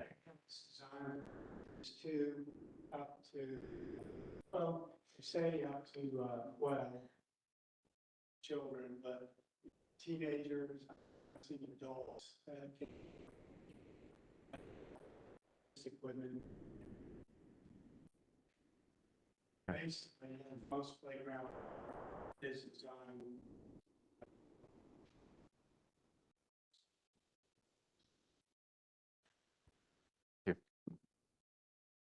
Trustee Kaminsky? The money for this, the $411,000 and some change, is this part of our capital improvement budget? I can't recall where it was in the budget. Yes, last year. We approved it. Okay. Oh, I see. Okay.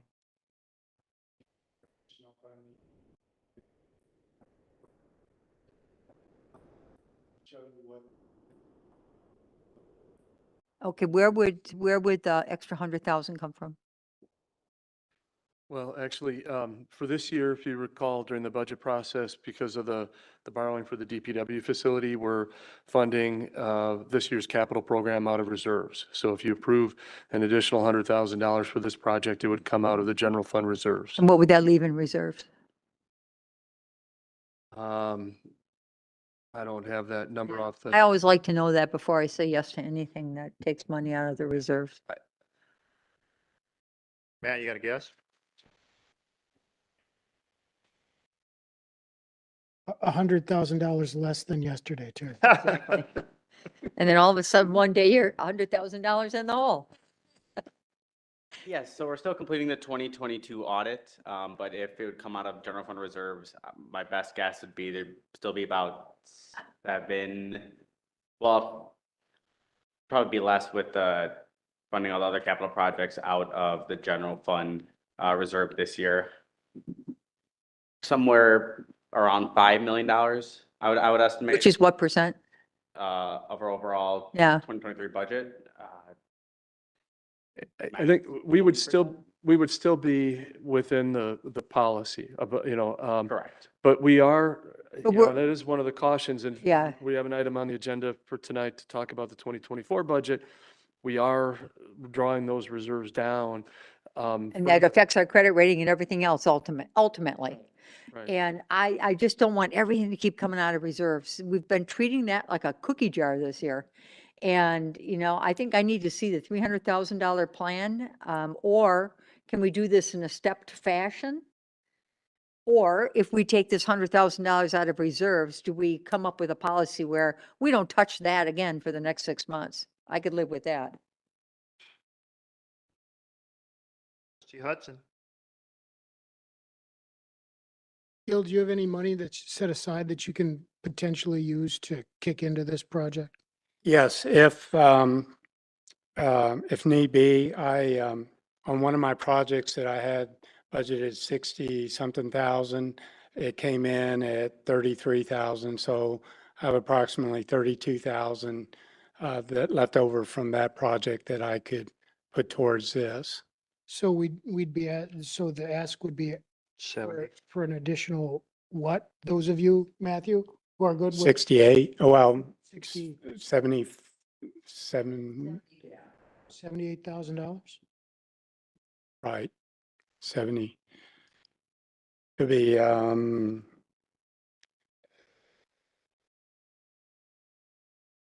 be about 79,000, yes. Well, I'd like to make a motion to enter into a contract with Lee Recreation for a total of $411,329 and no cents for the replacement of playground equipment at Kinderberg Park. So I'm gonna go after the $500,000 of ARPA funds that have now been sitting there for 18 months. It's for the building? Yep. So before we get a second, I was going to second, but when you ask the other part, I'm not so sure about that. so first, We have 300,000 already that we already have Yep. allocated, but you want to take the balance of what is needed from ARCA, is that correct? I want to take the six, There's a motion on the floor. Well, Now a second. I am the second. I'm trying to Okay, understand it's what been he wants. stated. second. Did you state second? I did, All right, before, but I'm trying to understand because another question was posed in regard to where's the funding coming from? And that's fine, that's fine. I'm just trying to ascertain. Guys. not an open discussion. Do we have a motion? We have a second. You're the second? Yes, sir. All right, so we're open for discussion. I'm going to recognize Trustee Myers because he started, and then we can go from there. Trustee Myers. I would like to have an understanding from the person who made the motion as to exactly, are we taking the 300,000 and asking for plus the 32 that we just heard about to have, now take 79,000 to finish off this, the amount of money for this. Where would you want this, where is this going to be coming from? Is that coming from reserves?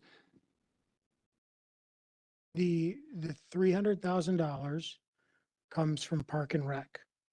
There's an additional $34,000 Okay, 34. from Park and Rec that gets us to 334. Mhm. Then the question is where are we funding the difference from? Correct. As part of your motion.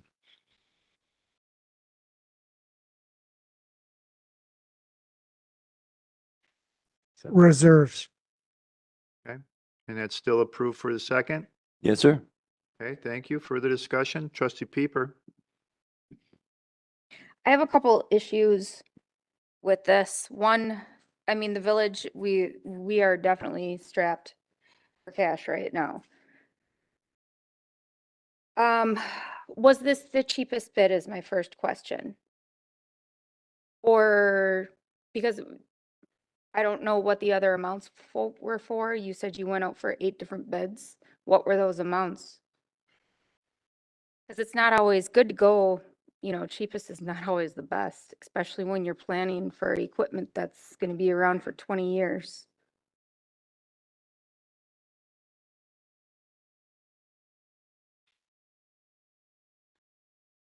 All right, as you can see, Compton came in with 3 options, and the cheapest option that they offered was 549,000.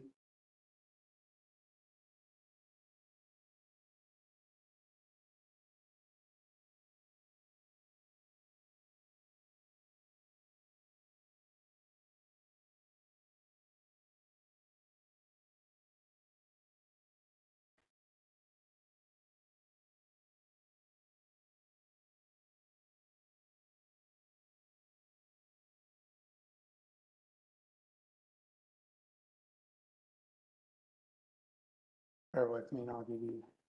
All right. Midwest, they came in, Midwest Playscapes. They had two options as well, and they both came in at 300,000, but that did not include the preparatory work on that project. And then Midwest, Wisconsin Playground, they came in at 250,000, but again, they did not include any of the prep work or any of that, the additional cost to do that. And one of the issues with Minnesota Wisconsin Playground that we came across was that they've done one of our projects before, and there were some issues with the playground and being done on time. And then there's been a couple of other park programs, Cedarburg being the latest example, that also had tried to go with them as well, and they're having issues. They're going on 2 years waiting on getting their playground. So when this was brought up before the commission, they decided to go ahead and not use them. Okay, so I obviously, I have 5 kids. I spent so much time at Kinderberg Park with all of my kids, really. I think that this may be the wrong location for an all-inclusive park. One, when you are walking up, do you know how many times I pushed a double stroller up that hill and thought I was going to die in 90-degree weather? Or carrying a baby car seat up that hill. It was, God, awful. And almost deterred me from even going to the park with all my kids because it was so hard, one, to get there. I feel like this would have been a perfect place, Hauptstrasse would have been a perfect place for something like this, or even Spasland. But not at Kinderberg with the hill, and then to not even put a sidewalk all the way around. You have to think, if this is an all-inclusive, you're catering to people who have kids with mobility differences that, one, are gonna have to hike up that hill, and two, there's not even a sidewalk all the way around to push wheelchairs, strollers, things like that. It's a terrible location, in my opinion. I'm gonna be known as the Lorax for killing the trees, and I don't even know what else for not voting for this, because terrible location for it. One, I would like to see to save the money for something more like Menominee Falls did with their splash pad, how it catered to adults and kids, and even kids with mobility differences, or showcasing the splash pad there, making that better, or even looking into maybe even a sports complex and putting this in the middle of it to draw in more people. I can't support this. I see too many issues with it. Well, let me try to answer some of those. First of all the other playgrounds that have been putting in are less than 7 years old. So we won't need to replace them anytime soon. This playground's 20 years down the road. So we are in need of replacing it. There is no current sidewalk barrier around it anyway. The turf, and again, be glad to let Jeff answer the question, is easy accessible for any, and it's made so that wheelchairs can roll But into not to it. get there. You're gonna have Well- two sidewalk access, but not to get around, like all the way around. Like, where are people gonna park their strollers or things like that? It's, Well, they do, well, we have benches now and they park them outside of the playground area currently. you haven't taken 5 kids to Kinderberg Park. Once you have in 90-degree weather, Chance. I just think that this is not a good location, and just because the equipment needs to be replaced because it is old, which I understand. I mean, I've been there recently. I get that, but putting something like this in a bad location is financially irresponsible, in my opinion. Especially when we have to tighten our belts. Crazy come this budget season, because we all know it. I'm done. Further discussion? Trustee Kaminsky. I appreciate having a mother's perspective on this. It made me think back to the time I took my mom in a wheelchair trying to push her at Whitnell Park. And I was laughing so hard because I was making virtually no progress on lawn. I mean, you really do need to have hard surface, much like our county park, which is awesome with the asphalt trail where anybody can get around.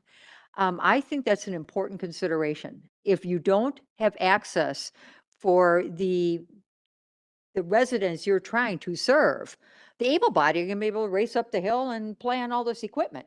We're probably paying a premium price to get this type of equipment. And I did notice that the turf is virtually more than half the cost of the playground equipment. And so is there some compromise there? Do we absolutely have to have that turf? Or are there some other options we're not looking at? Yeah, so I mean, it's nice to have it cushioned. I get that. And then I don't know, maybe that's the very best thing to have. I'm sure the rec committee has looked at all of this, I assume, and has an opinion on it. But I agree. I'd want to actually go back and look at the park and walk up the hill myself and envision myself pushing a wheelchair with a child in it up that hill and see how effective that would be on the lawn. No sidewalk leading into it. I think it's not a hard stop leading right up to directly to it. We Yeah. can't take discussion from the audience. So there's a sidewalk leading, but very pitched. It's not very pitched. It's pitched. It's pitched. Yeah. Okay, so you think this would work, pushing buggy with a couple kids or a wheelchair? So, Hudson, are you giving up your floor? Okay, Trustee Hudson. Thank you. So, this is, first of all, this is not a truly all-inclusive park. Those cost $1 million, right? And there was one community that just put in a truly all-inclusive park. And I think the price tag on that was $10 million. Okay. This has the ability to get access to some play equipment that everybody can use. But is it a truly all-inclusive playground? It's not. Those are far beyond what this village is willing to spend. The AstroTurf is a substitute for the wood chips. And anybody that has been to Kinderberg Park within the last 10 years knows what an unmitigated disaster those wood chips are. This is an affordable replacement for this community that is going to last 20 to 25 years. This is a one-time shot at the future of our community. And if we're going to sell this short, if we're not going to invest in the future of Germantown, people, you heard it tonight. People move here for this type of stuff. I spent my July 4th in Fireman's Park, right? And as we all remember, the building of that shelter was hugely controversial. That is now a beautiful facility in a beautiful park. Our parks are a big part of the backbone of our community. We can spend $300,000 now, but what we have to remember is that's all this park is going to be for the next 25 years. And if that's what we want to do, if that's the kind of community that we want to be, I'll respect the decision, but I certainly don't agree with that line of thinking. Thank you. I apologize. I went far beyond your question. I'm sorry. Trustee Jan Miller. Thank you. I think this is a great plan. I've gone to the Park and Rec meetings. There were a lot of presentations. I was at the park for some of the presentations and getting input. I put stickers all over the place. There were plenty of different plans.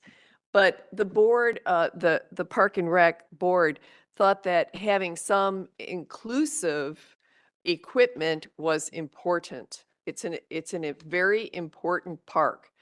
We do the glow walk. We do, they have the movies in the park.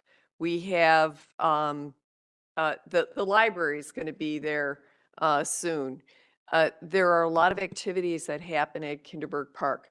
There is a asphalt, isn't it asphalt, Phil? Walkway that starts at the sidewalk on Preserve Road, and it goes, wraps all the way around up to the pavilion. And adjacent to that walkway is the playground. And there are wood chips all over the place. And the stuff is pretty well used. It's been well used. So it's been put off and put off and put off. And what's going to happen if you don't invest this, the cost will just go escalate. And then and then you're piecemealing, and then it comes in, and then you got to shut the thing down and then put in the, swings if you don't want swings or whatever, to cut costs. So yes, it's an investment, but so is this community in that beautiful park. I think down the road, they'll take a look at the splash pad. There was recently some problems with the splash pad. There was some damage. So that's down the road, but you can get there. You can walk all the way around the park, and it connects to all the neighborhoods. It's beautiful. So I have taken 3 children there up to the splash pad, and I didn't have a stroller, but I managed because they were kind of walking. Kind of walked. I was hauling. Anyway, I think it's beautiful. I will support this and take out some money from the reserve. Trustee Rick Miller. Yeah, a couple things. And I took my kids here too, and now they're in their 30s, so. And yes, I was pushing a stroller. We're talking about one entrance on Preserve Parkway that has a hill. Buckthorn is flat. There's entrances there. If people probably don't remember this, but Kinderberg was meant to be built like this so that the white van Candyman couldn't come and steal a kid. And that's why it's in the middle of the park, with long parkways around the roads. The turf is meant so that you can push a stroller or a wheelchair through the entire thing. So to lose that would be detrimental to what we're trying to accomplish here. So you don't need a sidewalk anymore. You can push a stroller right through the thing versus get to the wood chips and have to stop. With the 2 entrances plus the paths there, I don't see an issue with this at all. Trustee Nyrider. I'm not going to question the work of Gil or the park board as far as what's here and how it's laid out and where it's laid out. I figured they did their homework. But I think my concern is still how we're going to pay for this.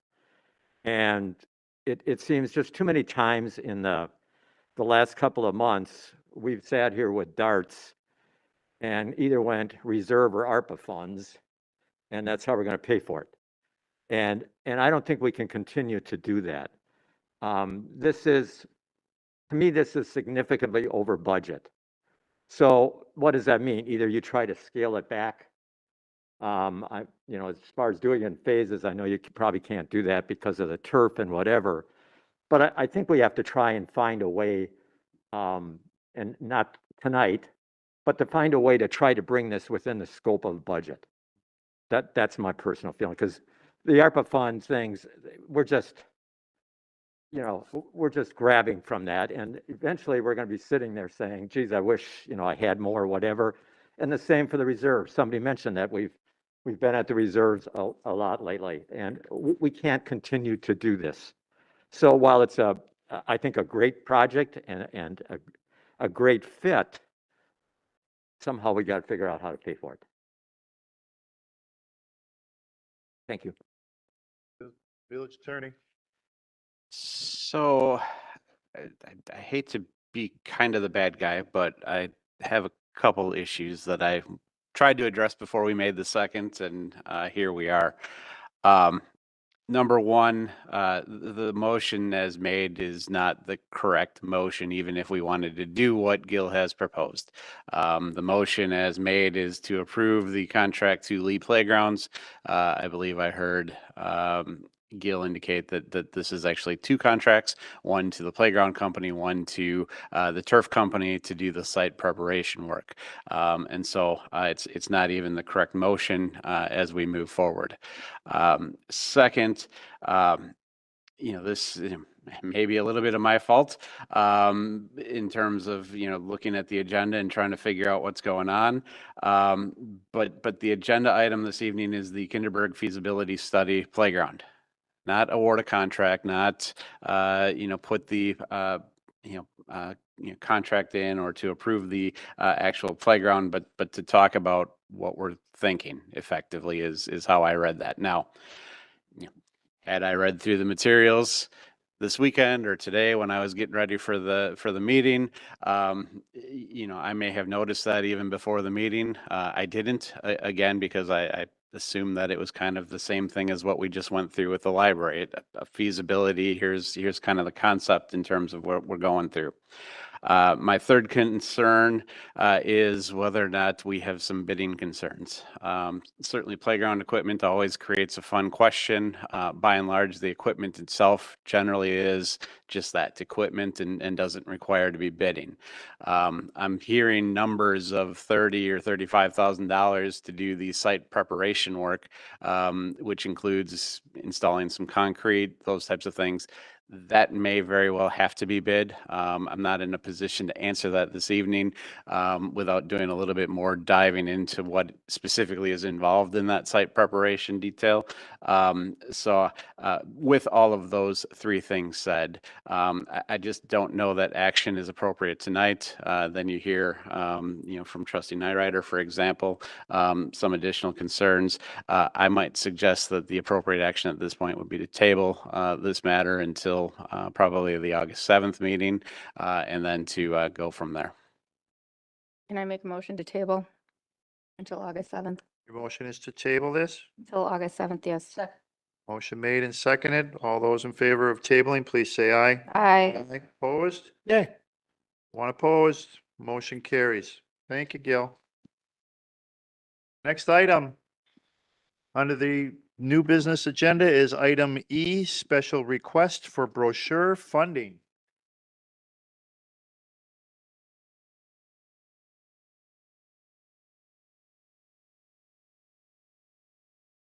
Got you busy tonight, Gil.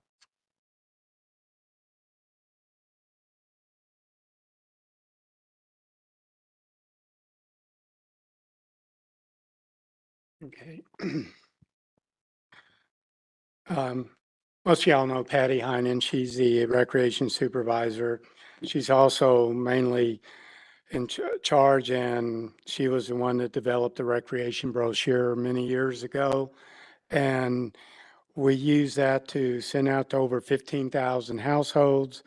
And during the summer months, we also send out to other communities such as Huberus, Colgate, Richfield, and Germantown. Well, this year, out of typically a $25,000 budget, we were cut most of that down to being able to put out one brochure for the summer.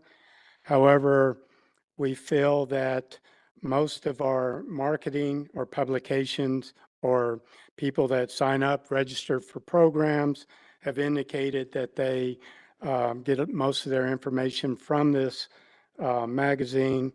And not only that, but we do generate some money, approximately $3,000 in advertising for the magazine. And we just feel that a lot of the audience that we reach or get in this magazine, are there people that get magazines that don't need it or want it or probably put it in file 13? Yes. But how many publications does the supermarkets put out? And I can go down the list that some people use and others people discard. But the bottom line is we feel that we generate $1 million for the village off our programs. That includes the kids clubs programs, all the over 100 programs that Patty does, our special events, our music in the park, and everything. So we don't feel like we're looking for an additional 16,000 to do 2 more publications. And we feel that we're justified in asking for that to help us to generate that $1 million that we're expected to do. The reason we're coming to you tonight, originally in the budget, this was put in as a parking lot item. My understanding is our issue and why we're coming to you tonight is by July 25th, we have to go to the publisher and give him a yay or a nay so that we can get our fall brochure printed out. And if at any other meeting, we would not be able to make that timeline and we would lose that opportunity. Also, just to let you know, West Bend, Slinger, Menominee Falls, Jackson, and Hartford, all surrounding communities, also do a print and mail at least 2 to 3 times a year as well. So whether this changes in the future, and I'm not saying that we're not going to look at other means of being able to communicate with the public, to be able to market our programs, looking at online, possibly looking at ways of cutting back on mailings and so forth. So there are things that we will try to do in the future, but for the present, we would like to be able to put out our fall, winter, and then our winter, spring publication. Patty, you have anything on that? Trustee Pieper.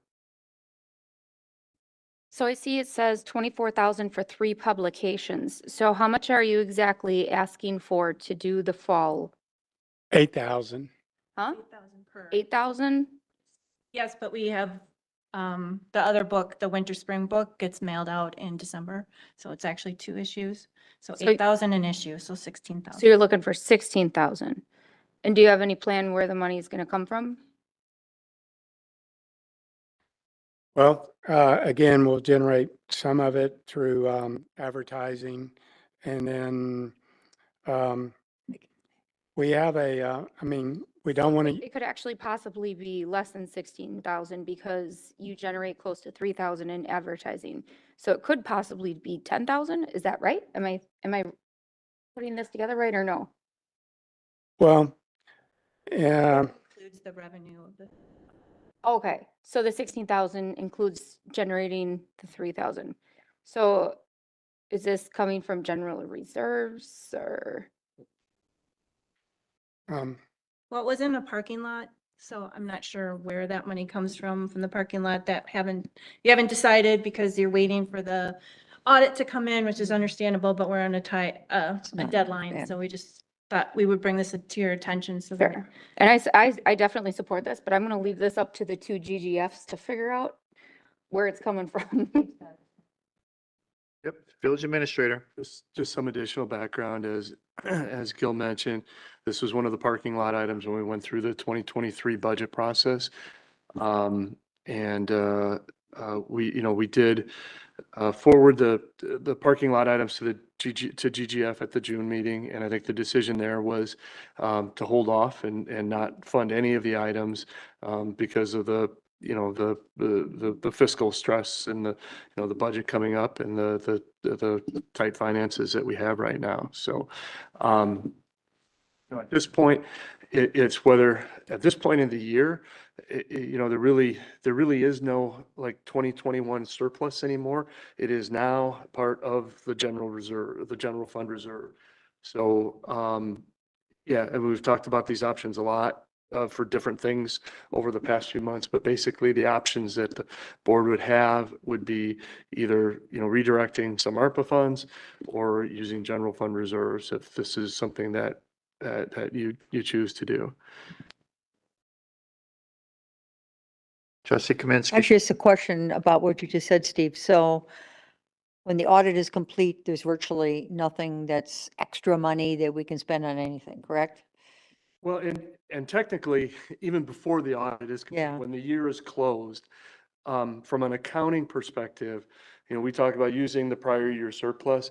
When the year is closed, the prior year surplus is now the general fund reserve. Right, So, okay. you know, it's in essence, it's the same. And we don't know how much that is yet, correct? Well, not for 2022, although I would say that based on the numbers that we're seeing, there won't be a surplus, you know, for 2022 that will be So available. there'll be nothing really to take money out of for parking lot items. And the parking lot money, how much was left in there that we postponed, which I was key in postponing? There was $300,000 left from 2021. Okay, that I would kind of like to see go to the reserves, but I think we just talked about there being like $32,000 left over from our project, Gil. Yes. Why couldn't we use that for getting these brochures out now so we don't stop you from making money and getting people into your programs? And then we can revisit the parking lot and that type of money for when you come back with the playground in a month and we have our questions answered. Because that way we're not stopping you from doing what you need to do. And you know, we're not going to be reconsidering the playground for 2 more weeks anyway. And Motion to amend. Was there? is there a motion on the floor? Okay. Okay, I'll make a motion to move ahead with the $16,000 on the brochures for the Recreation Department, taking the funding out of the savings you realized from whatever the other project was. I didn't write down the name. Second. Motion made and seconded. Discussion. Trustee Baum. I'm not sure the right time for it, but is there a protocol? Oh, excuse me. Is there a protocol for having a mid-year budget discussion? Because I'm hearing a lot of time, we're going back to this account, we're going to ARPA funds, and everybody is starting to ask for more money. These aren't the first people that have done it. And I know there's other people that are going to come back again. Should we get everybody's new ask and really determine what we can do with ARPA and what we can do with reserves?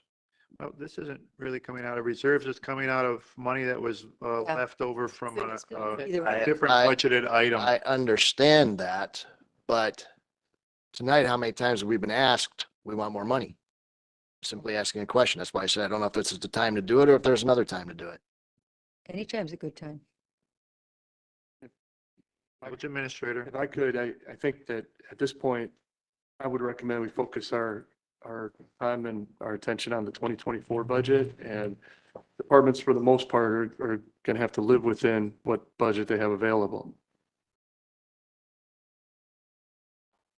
But there's 30,000 available from a leftover. Was that a capital expenditure or just within budget? That was a capital expenditure. So it was money that was borrowed for that still needs to be used.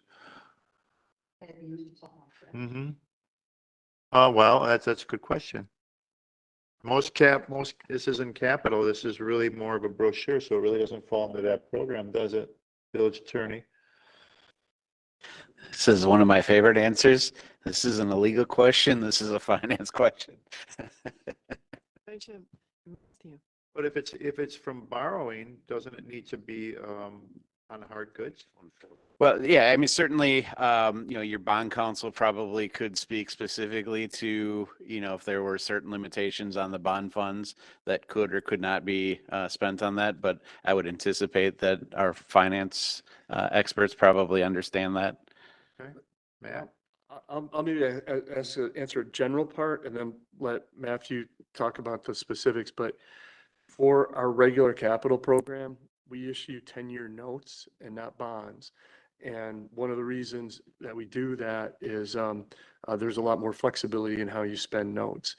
I wouldn't, as a general rule, I wouldn't use leftover borrowing, even those 10-year notes on things like this. But I'm thinking that this might be a project that we're from 2020 for the 2023 budget that we're not borrowing for anyways. Yeah, it would really depend on if it's from the 2022 budget or the 2023 budget. If it's the 2023 budget, we were funding those projects with general fund reserves, and those funds can be used for anything. If it was a 2022 project in which we borrowed for, it's likely you couldn't use those for the brochures. So what was it? So where are we? Can we use it? It would have came out of 2022. And then I wouldn't then we cannot use it. No. We could use it for the playground though, because that is a capital project. Right. Okay. Trustee Hudson. So I just want to point out the awkward position that the Park and Rec Department now finds themselves in. So they're responsible for $1 million in revenue, and the advertising budget that they use to generate that revenue is in flux, right? So we are not, and God, I hate to use this word.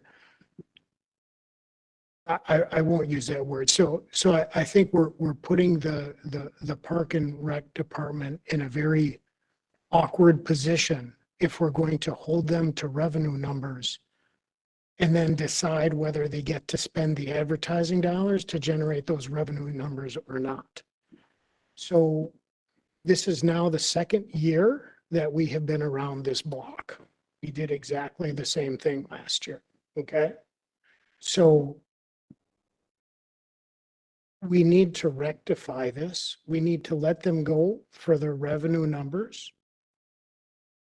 Or we need to commit to giving them the tools that they need to succeed. Because we're demanding success and we're not giving them the tools. And that's not right. Question. I'm gonna go to Trustee Pieper and then I'll go to Trustee Where Kaminsky. money came from last year. Trustee Pieper. I don't know where the money came from, Terry. I don't know if anybody can answer that, but I'll make a motion to approve this and take it out of general reserves. Sorry.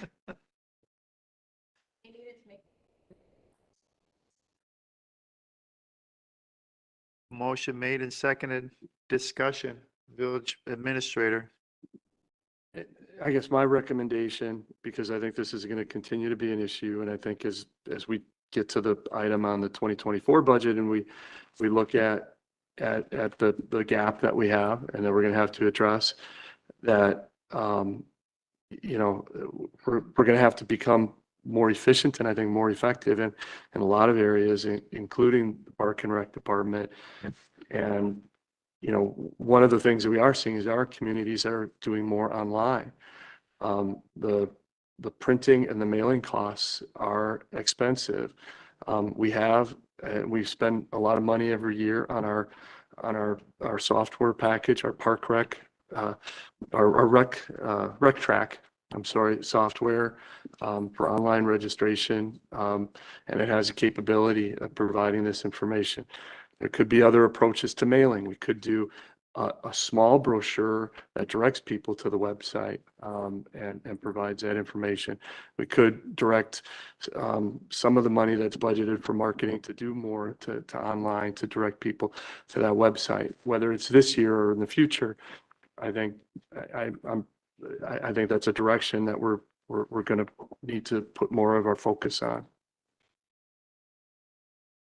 Trustee Hudson. I don't have a problem with that. I agree with that. But what we can't do is say, is force them to use something that's unproven, that hasn't worked for our community, and then say, and we're going to hold you accountable for the revenue. We have had plenty of time since this is now the second year that we're doing exactly the same thing. We have had plenty of time to develop a test and a study through the mail, and we neglected to do that. Trustee Chan Miller. We need to support the Park and Rec. I agree with trustee Hudson this year, and then we're gonna plan for next year. But we can't cut them off at their knees. There's no way, there isn't any other way that is being presented that we have that's in line, that's ready to go, except the brochures. So let's get the brochures done, make them whole, let them bring in $1 million worth of revenue, and then take a look at the playground in a couple of weeks. Thank you. Trustee Myers. Now I'll come to you. Short, I support the motion.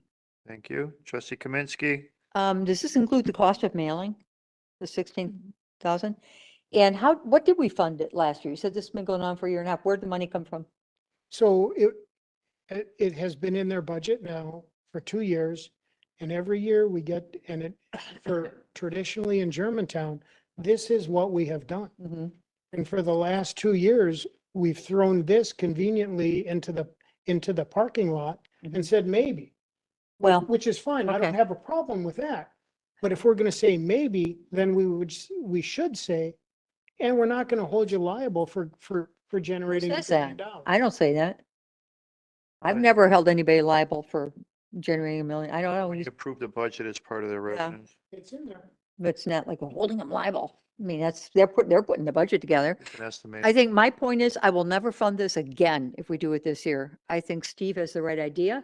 We have to come up with something streamlined or have a few copies sitting in the library, but something much more streamlined.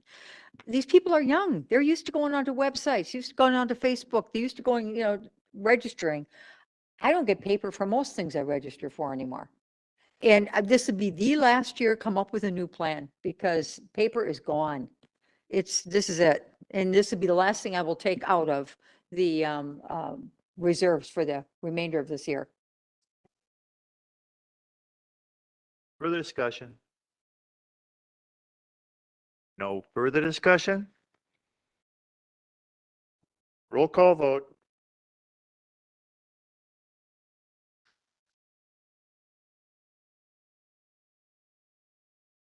Trustee Baum, Aye. trustee Kaminsky, trustee Hudson, Aye. trustee Myers, Yes. trustee Nyrider, No. trustee Rick Miller, trustee Jan Miller, Aye. trustee Pieper, Aye. President Walter.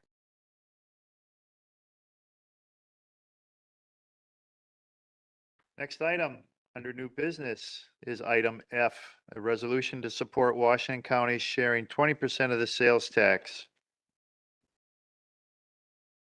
We've been handed a handout by trustee Jan Miller. Jan, do you have any input or anything you'd like to state in regards to this new business item? It is this very colorful handout, one sheet of paper. I am on the committee for the Mid-Moraine.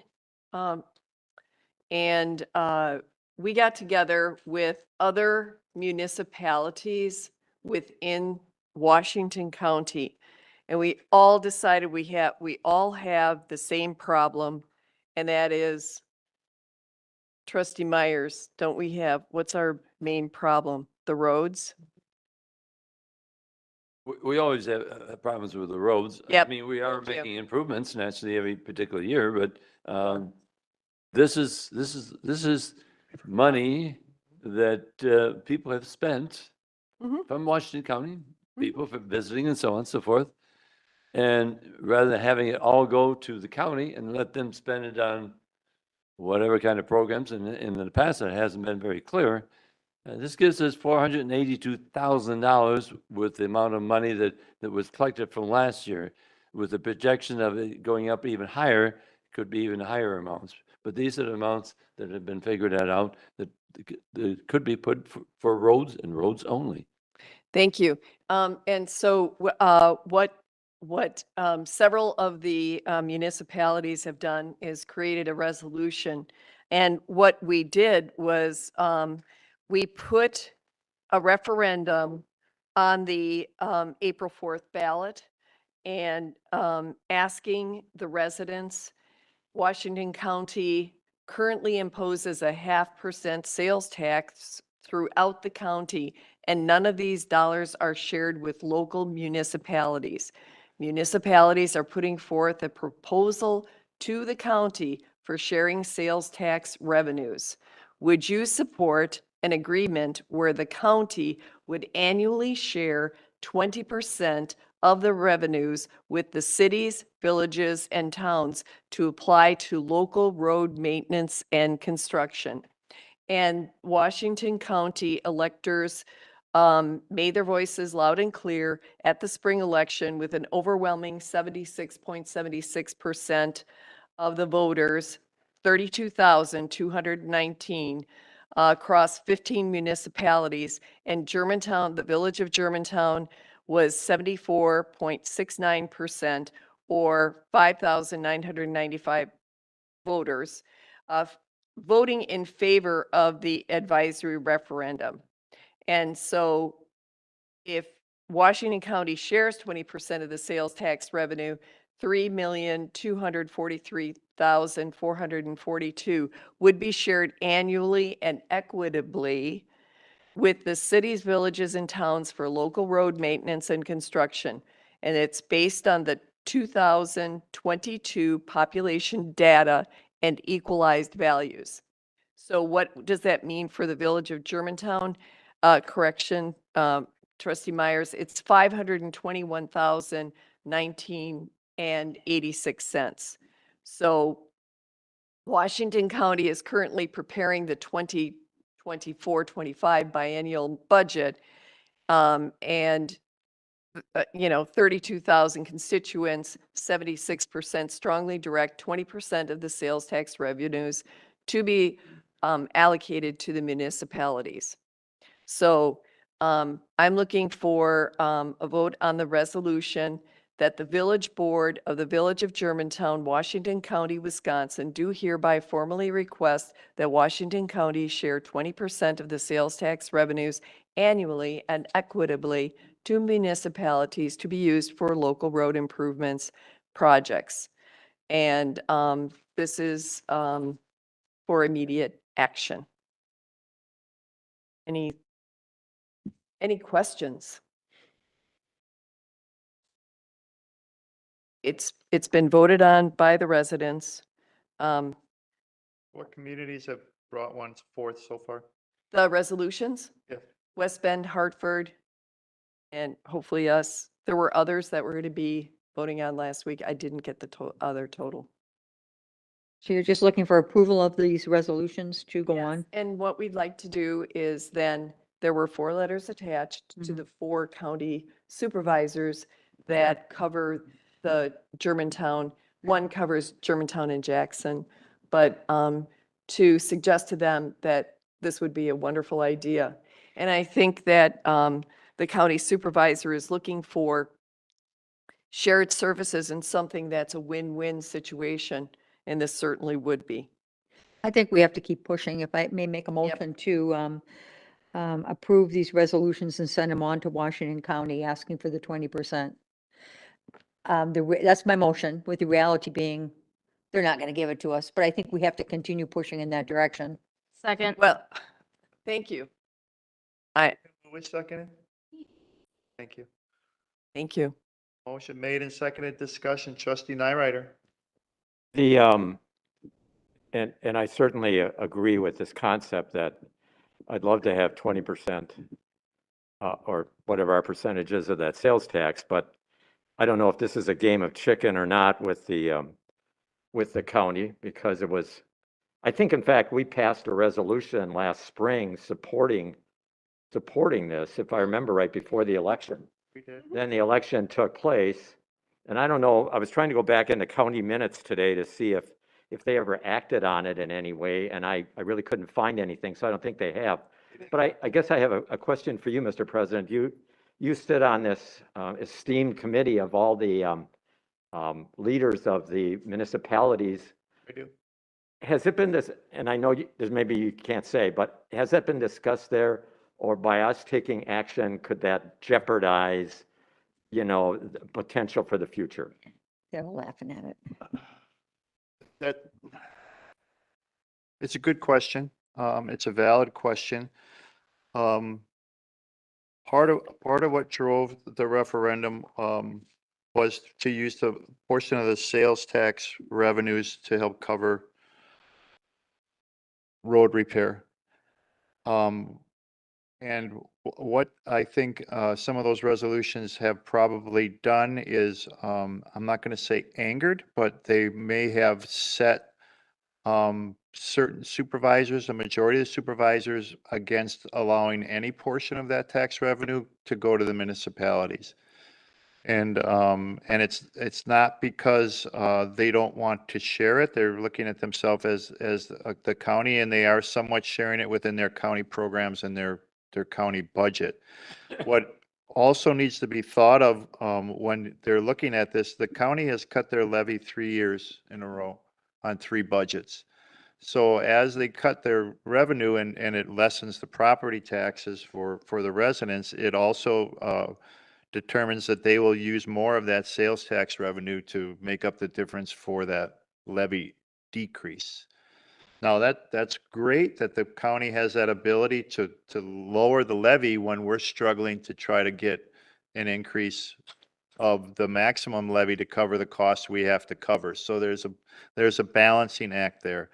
And part of the discussions that we've had within those roundtable groups of all the leaders or village presidents or chairmen of the boards of the different communities of Washington County was maybe the county won't write us a check, but they'll look at ways to share services. And that could be an equalized value of shared services through dispatch.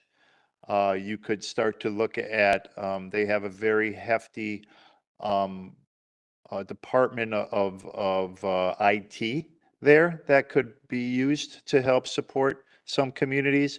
And there's other services that could be looked at to get the amount of monies that this is showing. But I don't think, in my opinion, from what I've heard from Josh or the county executive, the county board will be willing to cut a check. They'll be less willing to cut a check than they would be to look at ways to offset those costs through shared services. Does that answer your question? Yes. Thank you. Trustee Kaminsky. I think what I like about the resolution, I don't think we're going to get a dime. I mean, I think that's given. But it's telling people that we and the communities of Washington County are hurting for this cash.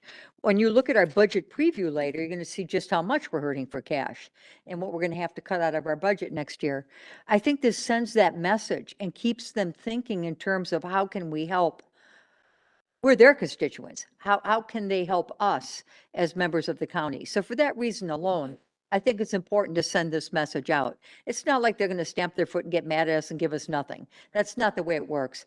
They did say, I think it was the county board supervisor, whatever, mentioned in that most recent newsletter that that they actually believe it's the state's job to share state funding with us, like they are hopefully going to do that this year, because they're sitting on a pot of gold. And if you look at the most recent newsletter, they'll also tell you in there that they use every penny of that sales tax dollar across the county. So it's like they don't have it sitting in a pot ready to spread it out. Right. I will just add to this. I think it also sends a strong message to sign this resolution that we as a village have listened to our residents, and they voted for getting 20% of this sales tax revenue for the local municipalities, and everybody wins. Businesses win. If the roads are better, oh my gosh, they just repaved Donges Bay. It's like heaven driving on that thing now. I mean, Surface. pardon me, seal coat. It was a brand, well, it feels like a brand new road. Anyway, thank you for that. But if we, if we, if we, if we, as village trustees, and we are elected by our residents, and if we don't show that we're not, if we're, that we're listening, this is an excellent way to do it. And we're putting our best foot forward, and hopefully everybody wins, because businesses win when the roads are nice, and so should our constituents. Yes. Trustee Nyrider. Well, I guess Advertising bill. I go back again to not trying to aggravate the situation up there. And while the resolution certainly, yeah, shows the people that were honoring what they chose, but could it be actually worded better or worded differently, let me say, to say the 20% or a possible shared services, so that we're not just specifically going in one direction here? Would that, well, yeah, I know you're going the will of the voters and the will of the referendum, but as Harry has said, that isn't going to happen. And I agree, we're not going to see 20%. So do we settle for what we can? Okay. Let it ride. I know where Bill's coming from, and he probably still has contacts within the county that he's getting some information through. And that's why he's tending to try to share that here with this board. And I was a very strong proponent of the 20%, thinking that, yeah, they got all it. They have the ability to initiate a sales tax. It's rising every year. It's all benefit them, and they're not willing to share it. But when you look at what they've done and have more knowledge of how their budget's been set and that levy's been cut, there isn't 20% laying on the side for anybody to get. It would be a reduction in the services that they're applied to now. So being a very strong proponent in the beginning, my mind has been changed a little bit more towards the shared services than cut a check for $521,019.86, because we won't get that. We would probably get a better path of getting something through a shared service route than we would through cut me a check. And that's just from what I've learned in the meetings that I've been in, and that's what's changed my mindset on this. Would I like to see the village get 520? Absolutely. I'd like to see what we're going to get from the state as well. And I don't believe it until we get it. But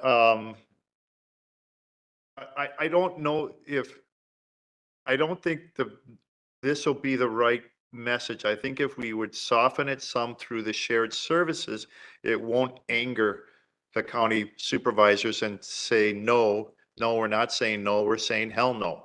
I mean, that's what I don't want to get to. And now we're at an impasse.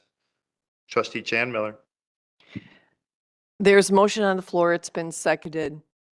It could be amended.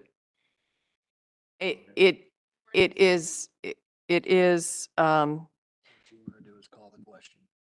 can be amended. call the question. And I'll second it if it does. What are we doing? Who's? I make a Jan- motion to oh, call wait the a minute. question. Jan Miller has the floor. And Jan, what? I make a motion to call the question. Second. Second. Motion made.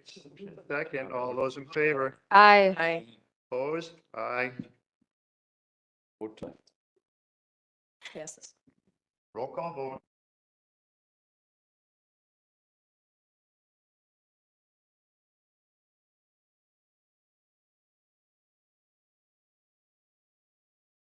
Just before you do, just so everybody's clear, the vote, all eyes, was on whether or not we call the question. What you are now voting on is the resolution itself.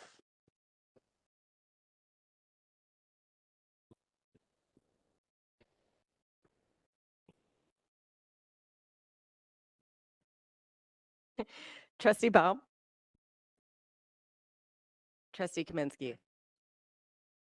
Trustee Hudson. Trustee Myers. Yes. Trustee Nyrider, Nay. trustee Rick Miller, Nay. trustee Jan Miller, Aye. trustee Peeper, Aye. President Walter. Should fail. Next item. Item G, 2024 budget review. Matthew. Go to sleep.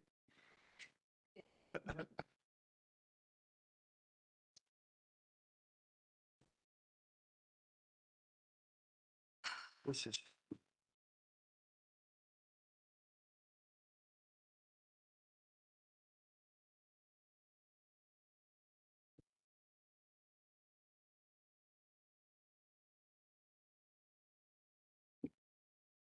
Oh, nice. Thank you. President Walter, Trustee Chan Miller. I'd like to make a motion to postpone this because it was not included in the agenda. We're not supposed to talk about stuff that's not in the agenda. Budget preview, there's no.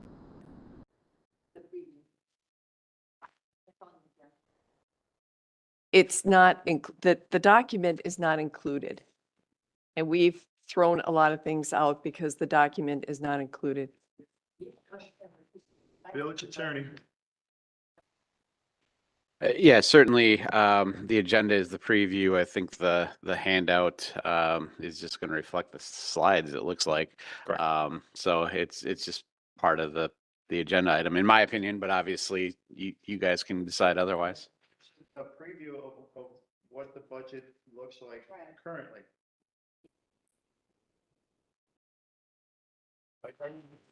Trustee Chan Miller. Well, I'd like to make a motion to postpone it. I'll need a second. Oh, did someone second? Otherwise, I will second it just to get it to the floor. Okay, to postpone it? To Yeah. postpone this review?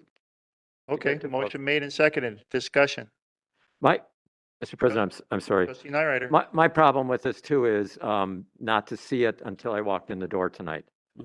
And maybe there's reason for it. I'm not going to get behind that, but it's very difficult to ask us to look at things that we first get. And I was trying to read it while other people were up presenting, and that's not fair to those people, nor is it fair to those people that come to the meeting that I don't think it was out on the website at all then, correct?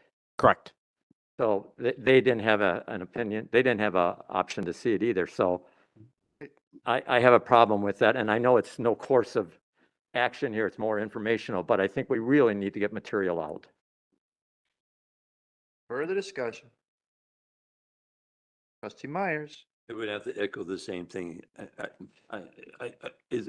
We should do it tonight, but in the future, I would like to see it given to us ahead of time. That's all I'm asking for. Okay. Message heard. Further discussion. No further discussion? All those in favor of postponing, please say aye. Aye. Opposed? Aye. Aye. Opposed, raise your hands. Motion fails. Matthew. Good evening. So before you, much like we did last year, is a 2024 budget preview. These are just some rough estimates of numbers that we've come up with so far based on expenses we know we're going to incur in 2024, but keeping the majority of revenues and expenses flat. Some of the challenges with the 2024 budget, as you all know, inflation has been a hot topic over the last couple of years. And while it has come down, there's still going to be increases to our commodity costs, specifically gas and oil, heat and power, in the Public Works Department, the Fire Department, and the Police Department. In addition, there's a 2024 election, presidential election, which typically drives up cost in our Clerk's Department. Typically, this includes doubling the amount of election workers required, as well as a significant increase in the amount of ballots we are required to purchase for those elections. In addition, there's a continued need for increased demand for public service or for public safety services. This includes increased calls in our police and fire departments, leading to more overtime, as well as 2023 wage adjustments that were made at the Public Safety Committee as well as the Village Board. In addition, the 2024 budget includes union salary increases that are due to the union contracts, as well as pay adjustments for non-represented employees and the increase of fringe benefit costs. Those are the significant drivers of our 2024 budget. One positive outlook for the 2024 budget is that we are continuing to see increase in our equalized value. The chart on the right says assessed value. That should say equalized value. We do not have our final assessed value numbers from the state yet. They have increased 10% over 2022. This has led to a rather healthy net new construction compared to other municipalities throughout the state. Most municipalities throughout the state hover between 1% and 2% net new construction. The Village of Germantown is likely to see around 3% net new construction for the 2024 budget. What does that equate to tax dollars? Not including net new construction as a result of TID development, that is about $170,000. If the village board were to include net new construction as a result of the TIDs, that would be $321,000 in tax levy or available tax levy. On this slide, I showed an estimated breakdown of the general fund budget by department. As you can see, DPW, police, and fire make up over 75% of all expenses for the village. Looking at just general fund expenses, the majority of the estimated increases are going to be in our salaries and fringe benefit categories, with the majority of those dollars being from the public safety departments.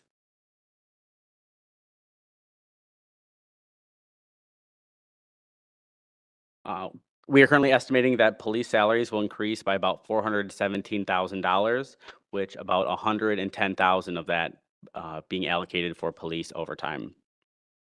Fire salaries are expected to increase by $227,000, with $68,000 coming from paid on-call services and $60,000 coming from increases to overtime. Currently in the 2024 budget, we have a 3% pay adjustment for non-represented employees. This does include DPW employees who are represented, but those contract negotiations are underway, so I bunched them all together. We estimate about a 3% pay adjustment, or have budgeted for a 3% pay adjustment, resulting in $217,000. In addition, we have a budgetary number of health insurance increases of 10% over 2023, as well as mandated WRS increases for all village employees. Typically, village is required to match for public employees, and they match at 14% for public safety employees. So the WRS has required us to increase that match. On the revenue side, taking non-TID levy, we are estimating that we'll see the ability to increase the property tax levy by about $170,000 based on net new construction numbers. In addition, based on the state shared revenue package that was recently passed, the Village of Germantown is expected to receive just shy of $500,000 in state shared revenue, which is a significant increase over years past. So just looking at early estimates for revenues and expenses, we have a roughly $900,000 gap in estimated revenues and expenses. Now, take into account, this doesn't include any increase in operating expenditures. For example, community development, if they were to request a neighborhood plan, if DPW was to request fixing a thermostat in Village Hall or repairing a bathroom or things like that. This holds all of those accounts flat for 2024. This also doesn't include any estimated revenue increases, say for the Parks and Rec Department or police fines and fees. We held all those flat at this point. But it does include the tax levy of $170,000. It does include the tax levy of $170,000. The state Yep. money as well. Yep. Still that far off. Correct. Wow. Correct. But that's tax levy minus TID. Correct. That's tax levy minus TID. Yeah, that's all right. That's what we usually work with, but maybe not this year. If you would include the TID, it would take about That's, 225 if off. I take another little bite off it.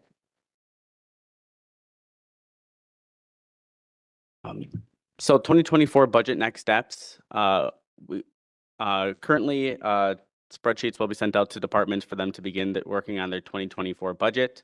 Once those are returned to staff here, we plan on presenting their their requested budget to the oversight committees beginning in late August, early September, depending on when those committee dates fall. The recommended budget will be presented on September 18th, followed by the COW meetings in October and formal budget adoption in November. And with that, I'll take any questions. Trustee Hudson. 110,000 more to police overtime, so what does that take us up to total, Matthew, please? 200,000. 200,000 this year, I believe. Not budgeted. I think the budgeted amount was 90,000. We're increasing the budget amount to 200,000. Thank you. But you are correct. I don't know if they're over 200,000 for overtime, but they're quickly approaching that. I think they're.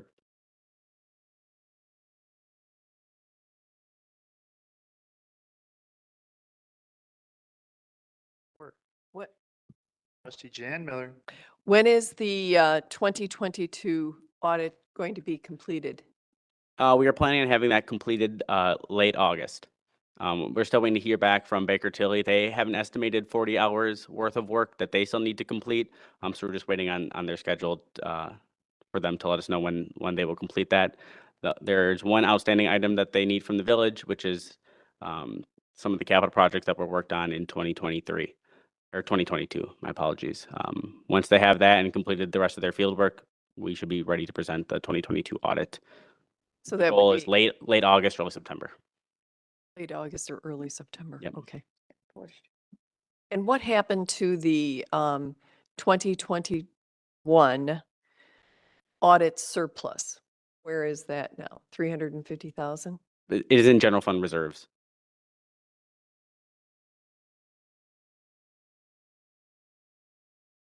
And that has not been allocated.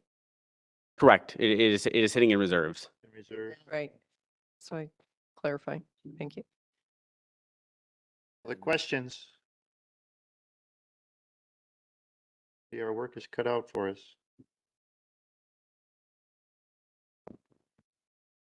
Trustee Kaminsky. It seems that this is going to be one of those years like back in 2009 during the recession, that you just hold the line on everything.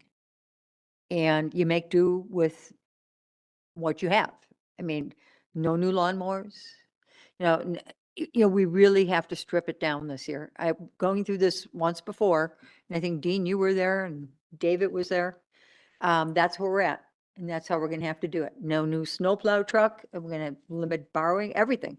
We just have to cut back. Salaries where they are. Yeah, the salaries are gonna be the most important. Public safety is gonna be the most important. And if we know that that's our focus, then you gotta communicate that to everybody, and that's what we're gonna have to do. Village Administrator. And I think just a couple of things to add. Number one, this is not that far off from where we were last year at this point either. We've had several years like this. So yeah, and I agree with everything Trustee Kaminsky just stated about how we have to approach this. In addition, I think that we're going to have to look at some bigger picture changes as well, some structural changes, because and what we're seeing, and I certainly appreciate and applaud everything that the state did with state shared revenue. It's long overdue, but it was welcome. But it doesn't address the major issue that that municipalities in Wisconsin are facing, and that is that our primary expenses, wages and benefits, and most of that is going to public safety and public works, are growing at a rate that's significantly faster than our primary revenue source, which is property taxes. And every year our budget gets tighter and tighter, and it's not we when we're doing this, we should think not only about 2024 budget, but also what about 2025 and 2026? And because we're going to be facing the same sorts of gaps in 2025 and 2026.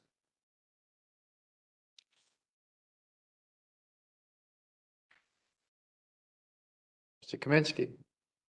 I think once again, this does not preclude having to go to referendum for public safety and get constituents to say, yes, this is important to us. Let's spend some more money on it. I really think that that's still, I thought the state was going to save us, but this isn't. This is what we're going to get every year. We could pave a new road, that's about it. So, I mean, I think we better have a referendum mindset when it comes to public safety, or we're not going to get to where we need to be anytime soon. Can you imagine where we were if it wasn't the state revenue coming in? Be over $1 million, $1.5 million. Other questions? Trustee Chandmiller. Well, I think we have to wait until the real numbers come in, when we get all the budget information before we, any knee-jerk reactions. That's all I'm going to say. So hopefully there'll be something that we don't need, like the 93,000 stump grinder, that we can always add to the plus side. Other questions, comments? Trustee Nyrider. Just one question, Matthew. When will the dates for the committee of the whole October meetings be set? So we can start planning ourselves, to make sure we're here. I think if the board would like, they could set those in August, if they would like. It's really at the discretion of the board when they'd like to hold those meetings. Put it in the first week in Let's get them set so, we know when they are. Oh, no, you're not. We could put that on the agenda of the first village board meeting in August. If I could just add one other thing about the schedule. This does reflect, and this was something the board had asked for, that each department will be presenting their request to their oversight committee, and when that information is available. And it's like Matthew said, we're looking at probably late August and early September for those. Question, Steve. You're going to give them the heads up, both you and Matthew, about where we're at with this, obviously, so they don't come in with requesting more money than they did last year, because that's just not going to work. Right. Well, yes. So we will be having ongoing conversations with the department heads about this and working with them on, strategies for trying to close that gap. This isn't Matthew's gap to close or my gap to close or the village board's gap to close. It's everybody's. And that's the only way that we make that work. Yeah, if I could just add, over the last couple of years that I've been doing this with the Village of Germantown, department heads have been very vigilant in prioritizing what we need in 2023 and 2024 over what would be nice to have. So staff is well aware that we have to balance the budget and keep the tax burden low. So they've been very successful in that over the last couple of years. I would agree. Other questions? Comments? No? Show the last slide. Thank you.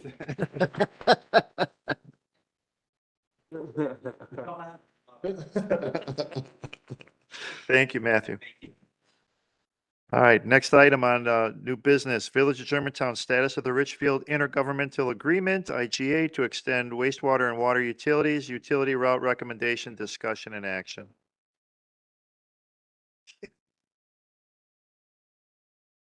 Come on, Brian. Leave it up there for you. Give us some information on this. We'll turn it over to our Community Development Director, Jeff Retzlaff. Thank you, Mr. President. I'll try and be quick for me. Over the last couple of months, a number of tasks have been completed with respect to the intergovernmental agreement to extend sewer and water service to the Village of Richfield. Both the Village of Germantown and the Village of Richfield have amended their respective 2050 or long-range comprehensive plans to reflect the IGA and a sanitary sewer service area expansion into Richfield and also in the Village of Germantown. The sewer service area expansion application has been approved by SewerPAC, MMSD, and the DNR.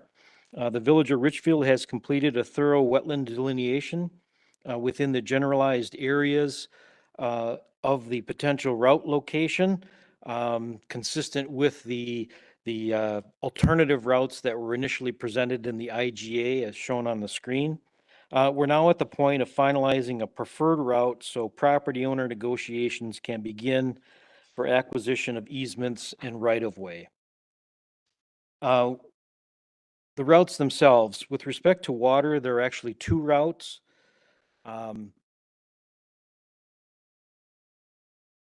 Jumping back here. The northerly route is westerly along Rockfield Road from the Gateway Crossing intersection, west under I-41 and back into the Richfield service area as shown on the screen. The second route for water follows the same route as the sanitary sewer, and that runs westerly along Freistadt Road from the Goldendale Road intersection, then north and west through the Freistadt District to the Wisconsin and Southern Railroad, then west along the railroad under I-41, and then north and west along that railroad corridor under State Highway 167 into the Richfield service area from the south. The water and routes that I just mentioned will eventually connect and create a loop in the system. That is one of the goals and agreements in the IGA. The Plan Commission at their meeting on July 10th approved a motion to recommend that the village board accept the staff recommended routes for the extension of sewer and water utilities as shown in these maps dated June 12th, 2023. Wisconsin statutes do require the Plan Commission to consider and report before any action is taken by the board for land acquisition for the extension of any street or the location or extension for any public utility. And so tonight we're looking for a motion from the board to effectively accept the staff recommended, now the Plan Commission recommended routes so the process can begin where Germantown staff in cooperation with Richfield staff will begin the process of negotiating with property owners. Motion to approve. Second. Motion made and seconded. Discussion. Trustee Baum. Director Retzloff, was the engineering department and the plumbing department part of the negotiations on this? Did they not get involved in it at all? Utility? The yes, they played a role through Public Works. Okay, so they're, all of our departments are aware of what we're doing. They were made aware of it. They know what the routes. To the committees. Yes. Okay. So I want to confirm. Trustee Jan Miller. Mr. Retzel, was this routing put before the Public Works Department? I don't know. Committee? That I don't know. No, it was not, it did not go to Public Works Committee. It went through the Plan Commission, which I believe is what village ordinance would specify. Wisconsin statute 6223. Statute says Plan Commission. But who, you know, when you get a plan like this and it has, this has been my experience, it has all these, on the legend, it says soil boring. You usually get like a 25-page dissertation about what it all means. And I don't see that attached. No, and for this purpose, it's not necessary. These graphics show the recommended route superimposed over the wetland delineation that was done by the consultant hired by the Village of Richfield. If you would like us to get the detailed wetland information, we can certainly do that.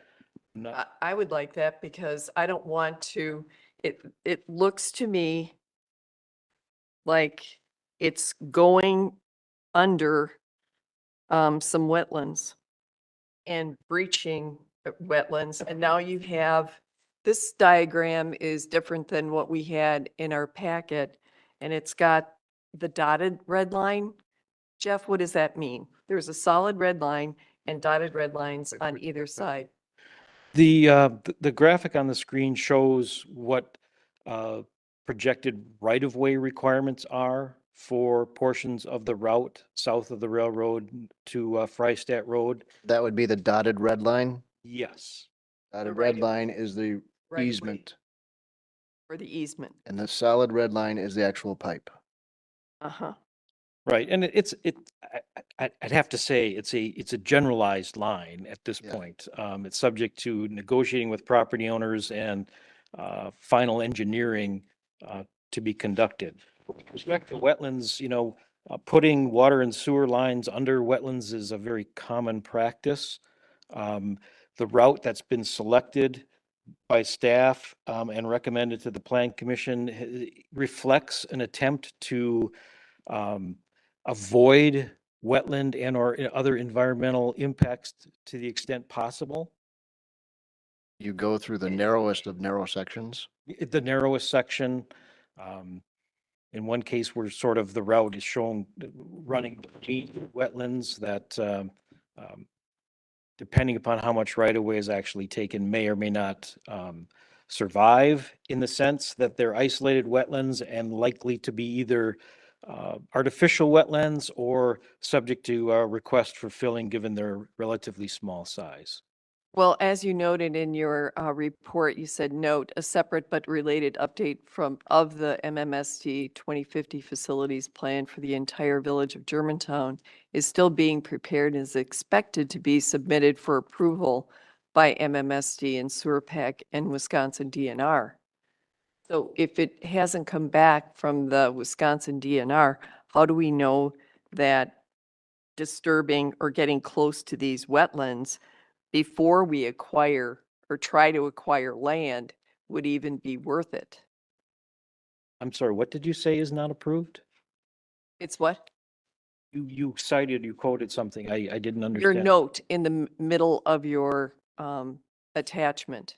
They're unrelated, Trustee Miller. The item that Mr. Oh, I Retzloff see indicated what you're saying. in his memo is the larger picture facilities plan that MMSD and SewerPAC basically told us we had to do because our last one was from 1983. And they said that the piecemeal, you'll recall, kind of picking and choosing little bits and pieces and then expanding. We were done with that they wanted the full facilities plan for all of basically the village. That piece is still being worked on, and part of it that doesn't have anything to do with wetlands. The wetlands are a totally separate issue, not related to that plan at all. Okay, but I'm not, I feel like this report is done by the Cedar Corporation, but it certainly did not include, because it's not on the legend, the red lines, the red solid lines, the red dotted lines. No, those It's lines were something- added by Village of Germantown staff. Okay, and when you talk staff, it's the utilities? Is it the sewer and water? Sorry. Department of Public Works would have put the lines in. Yes. Public So Works, Larry, the engineer? Larry and his staff, yes.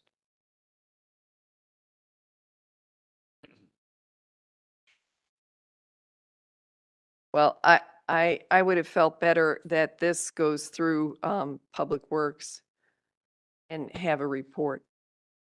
A full What sort of report would you like to see? The report that gets put together by Cedar Corporation. We're not contracted with them. Richfield is. But Richfield provided this. Why wouldn't they provide the whole report? We have an IGA. We have an IGA.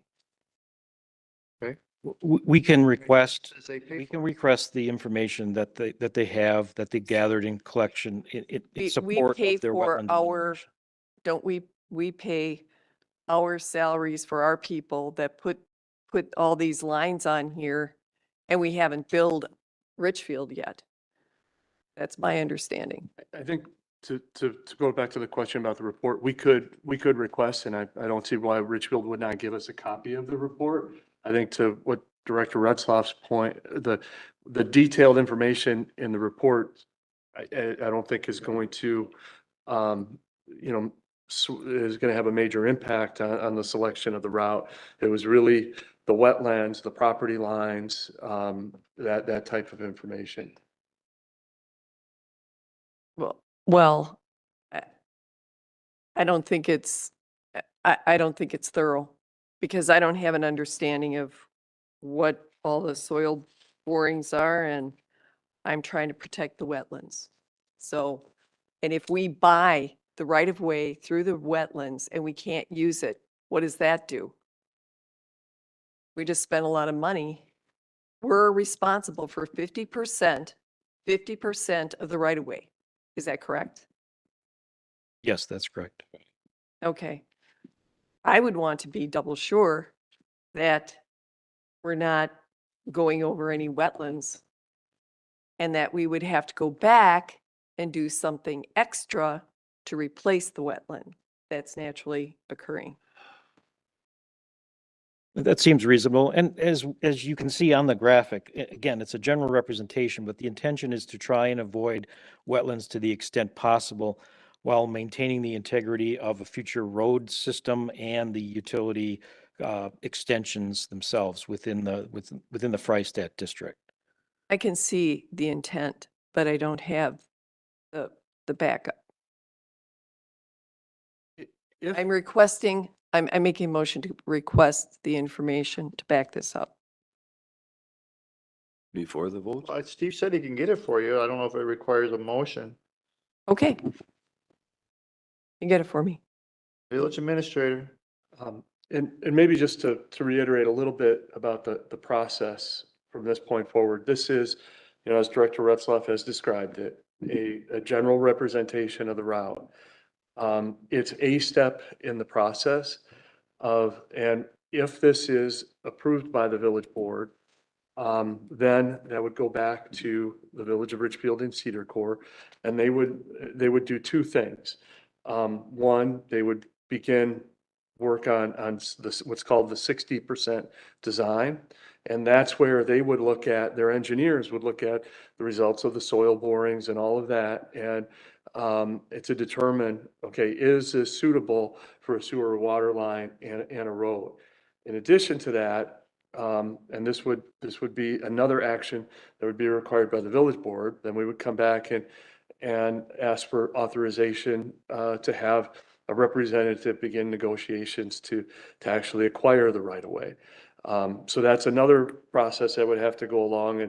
And as Director Retzloff alluded to, you know, there's going to be some input from the property owners about like, well, do they want it on this spot or would they prefer to see it in a different area? So there may be some adjustments based on that.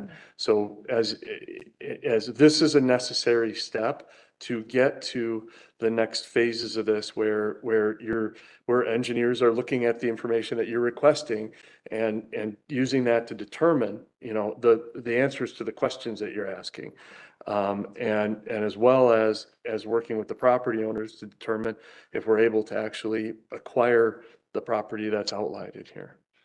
So are you saying that the Village of Richfield hasn't seen this redlined cedar? They've seen it, yes.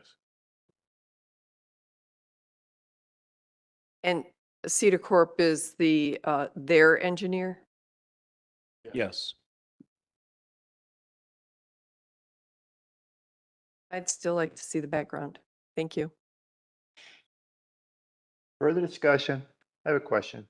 So it looks like Frank is not willing to push any of this through their property or doesn't want any part of it? Because didn't we at one time have a deal with Wetland Nursery to push a sewer line through kind of the middle of their property? There is one running through their property, yes. And that was just an agreement that we came to with them, or was it more of a, hey, we're going to put a sewer line here? I don't know what the circumstances behind that. That was before my time. But to answer your initial question, yes, DJ Frank has made it clear that they want no part of this and would like to continue operating as is for as long as they can. So in an effort to respect that position, the staff recommended route is what it is. And if you can envision, I should have brought another graphic that shows the potential future extension of that northerly, north-south red line that runs south of the railroad and then sort of 90 degrees to the right.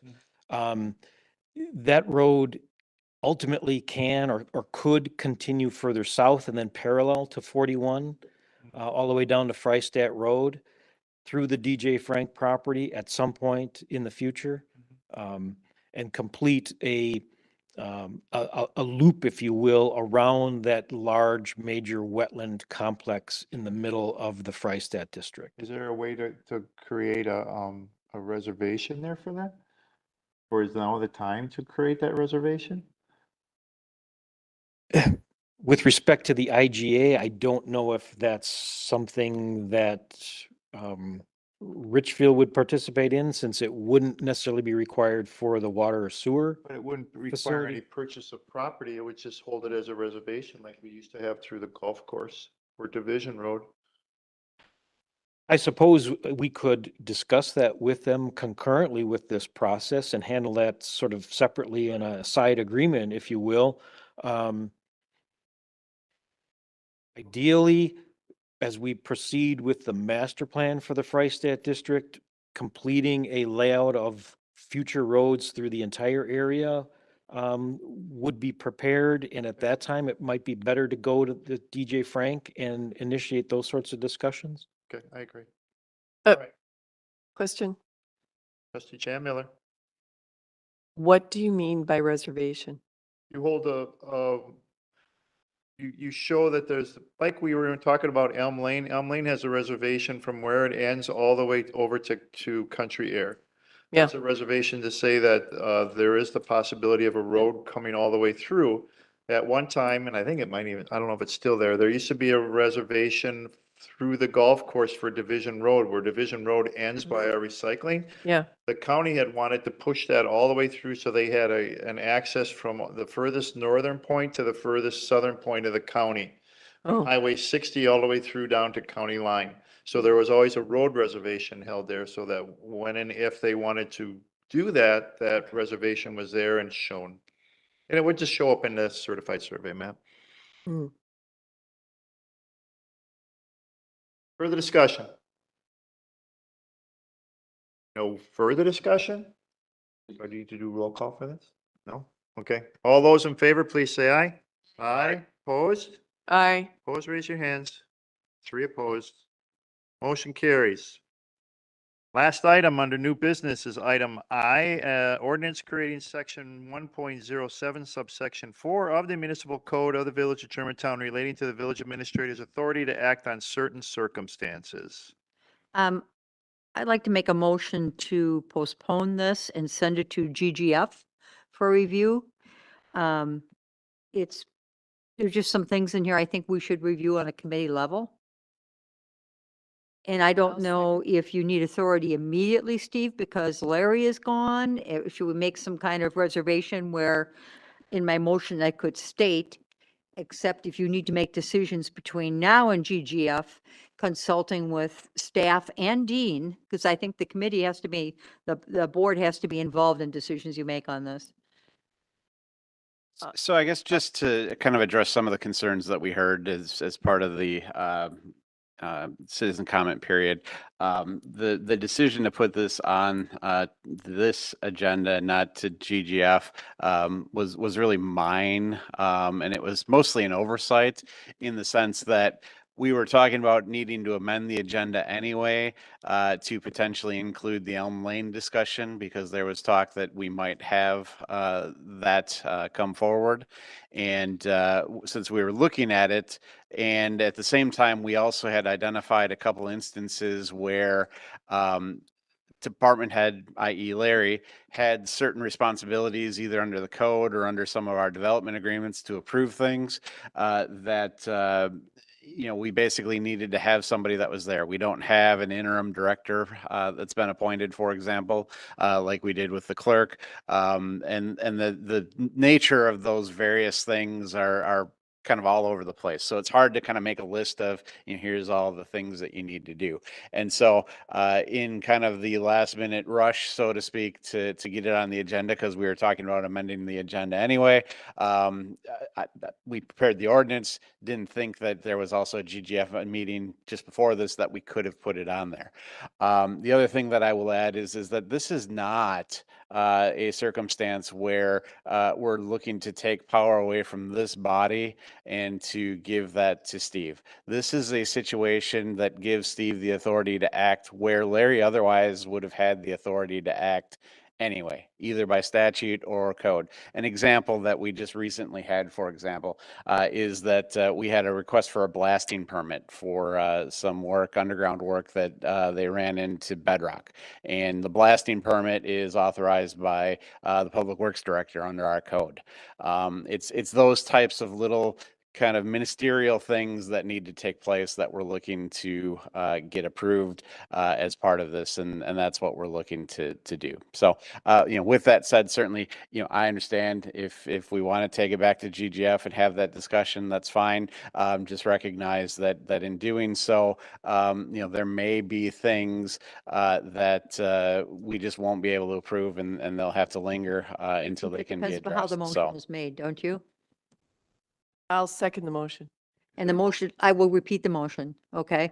I would like to postpone this and send it back to GGF for a good vetting and really take a look at the wording of it.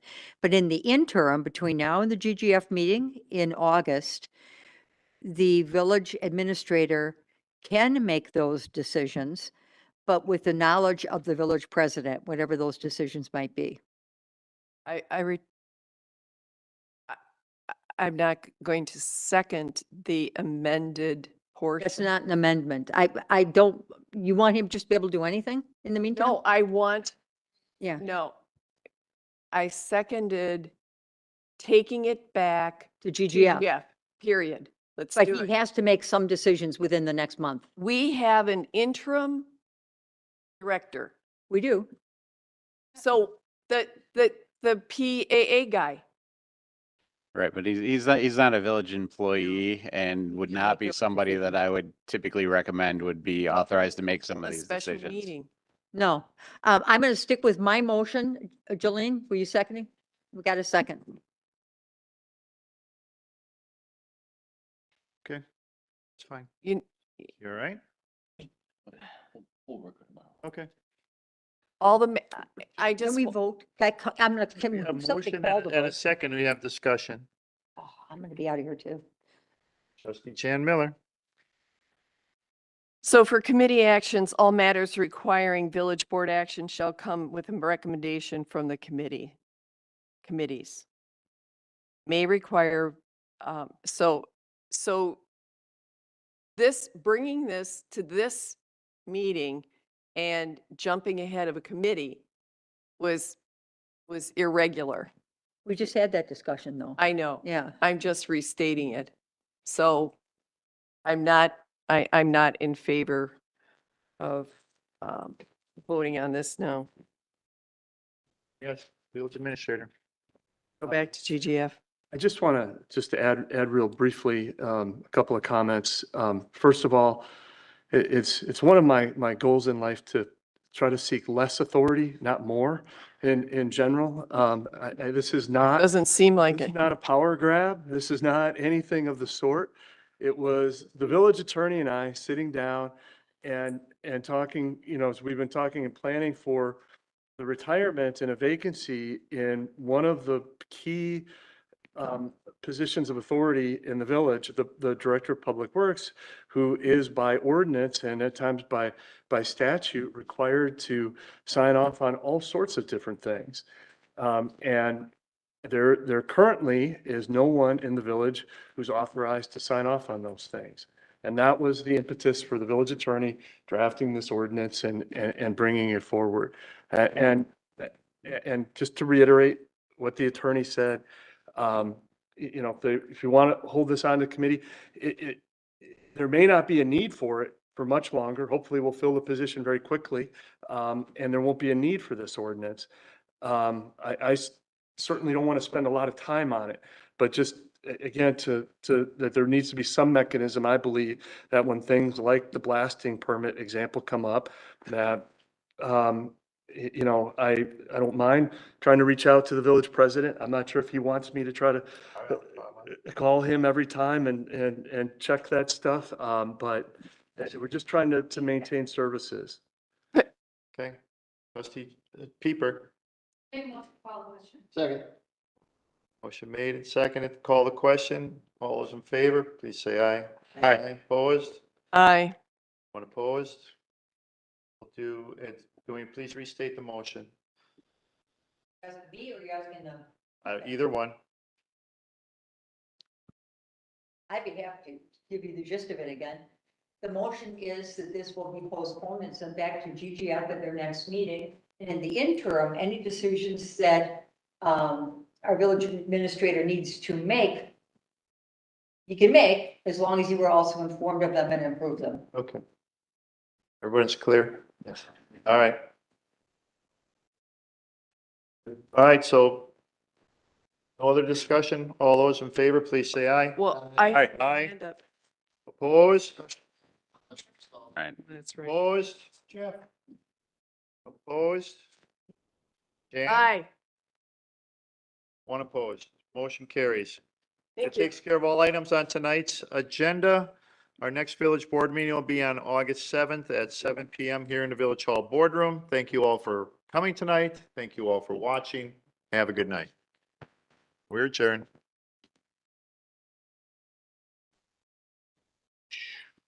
What you got for signatures?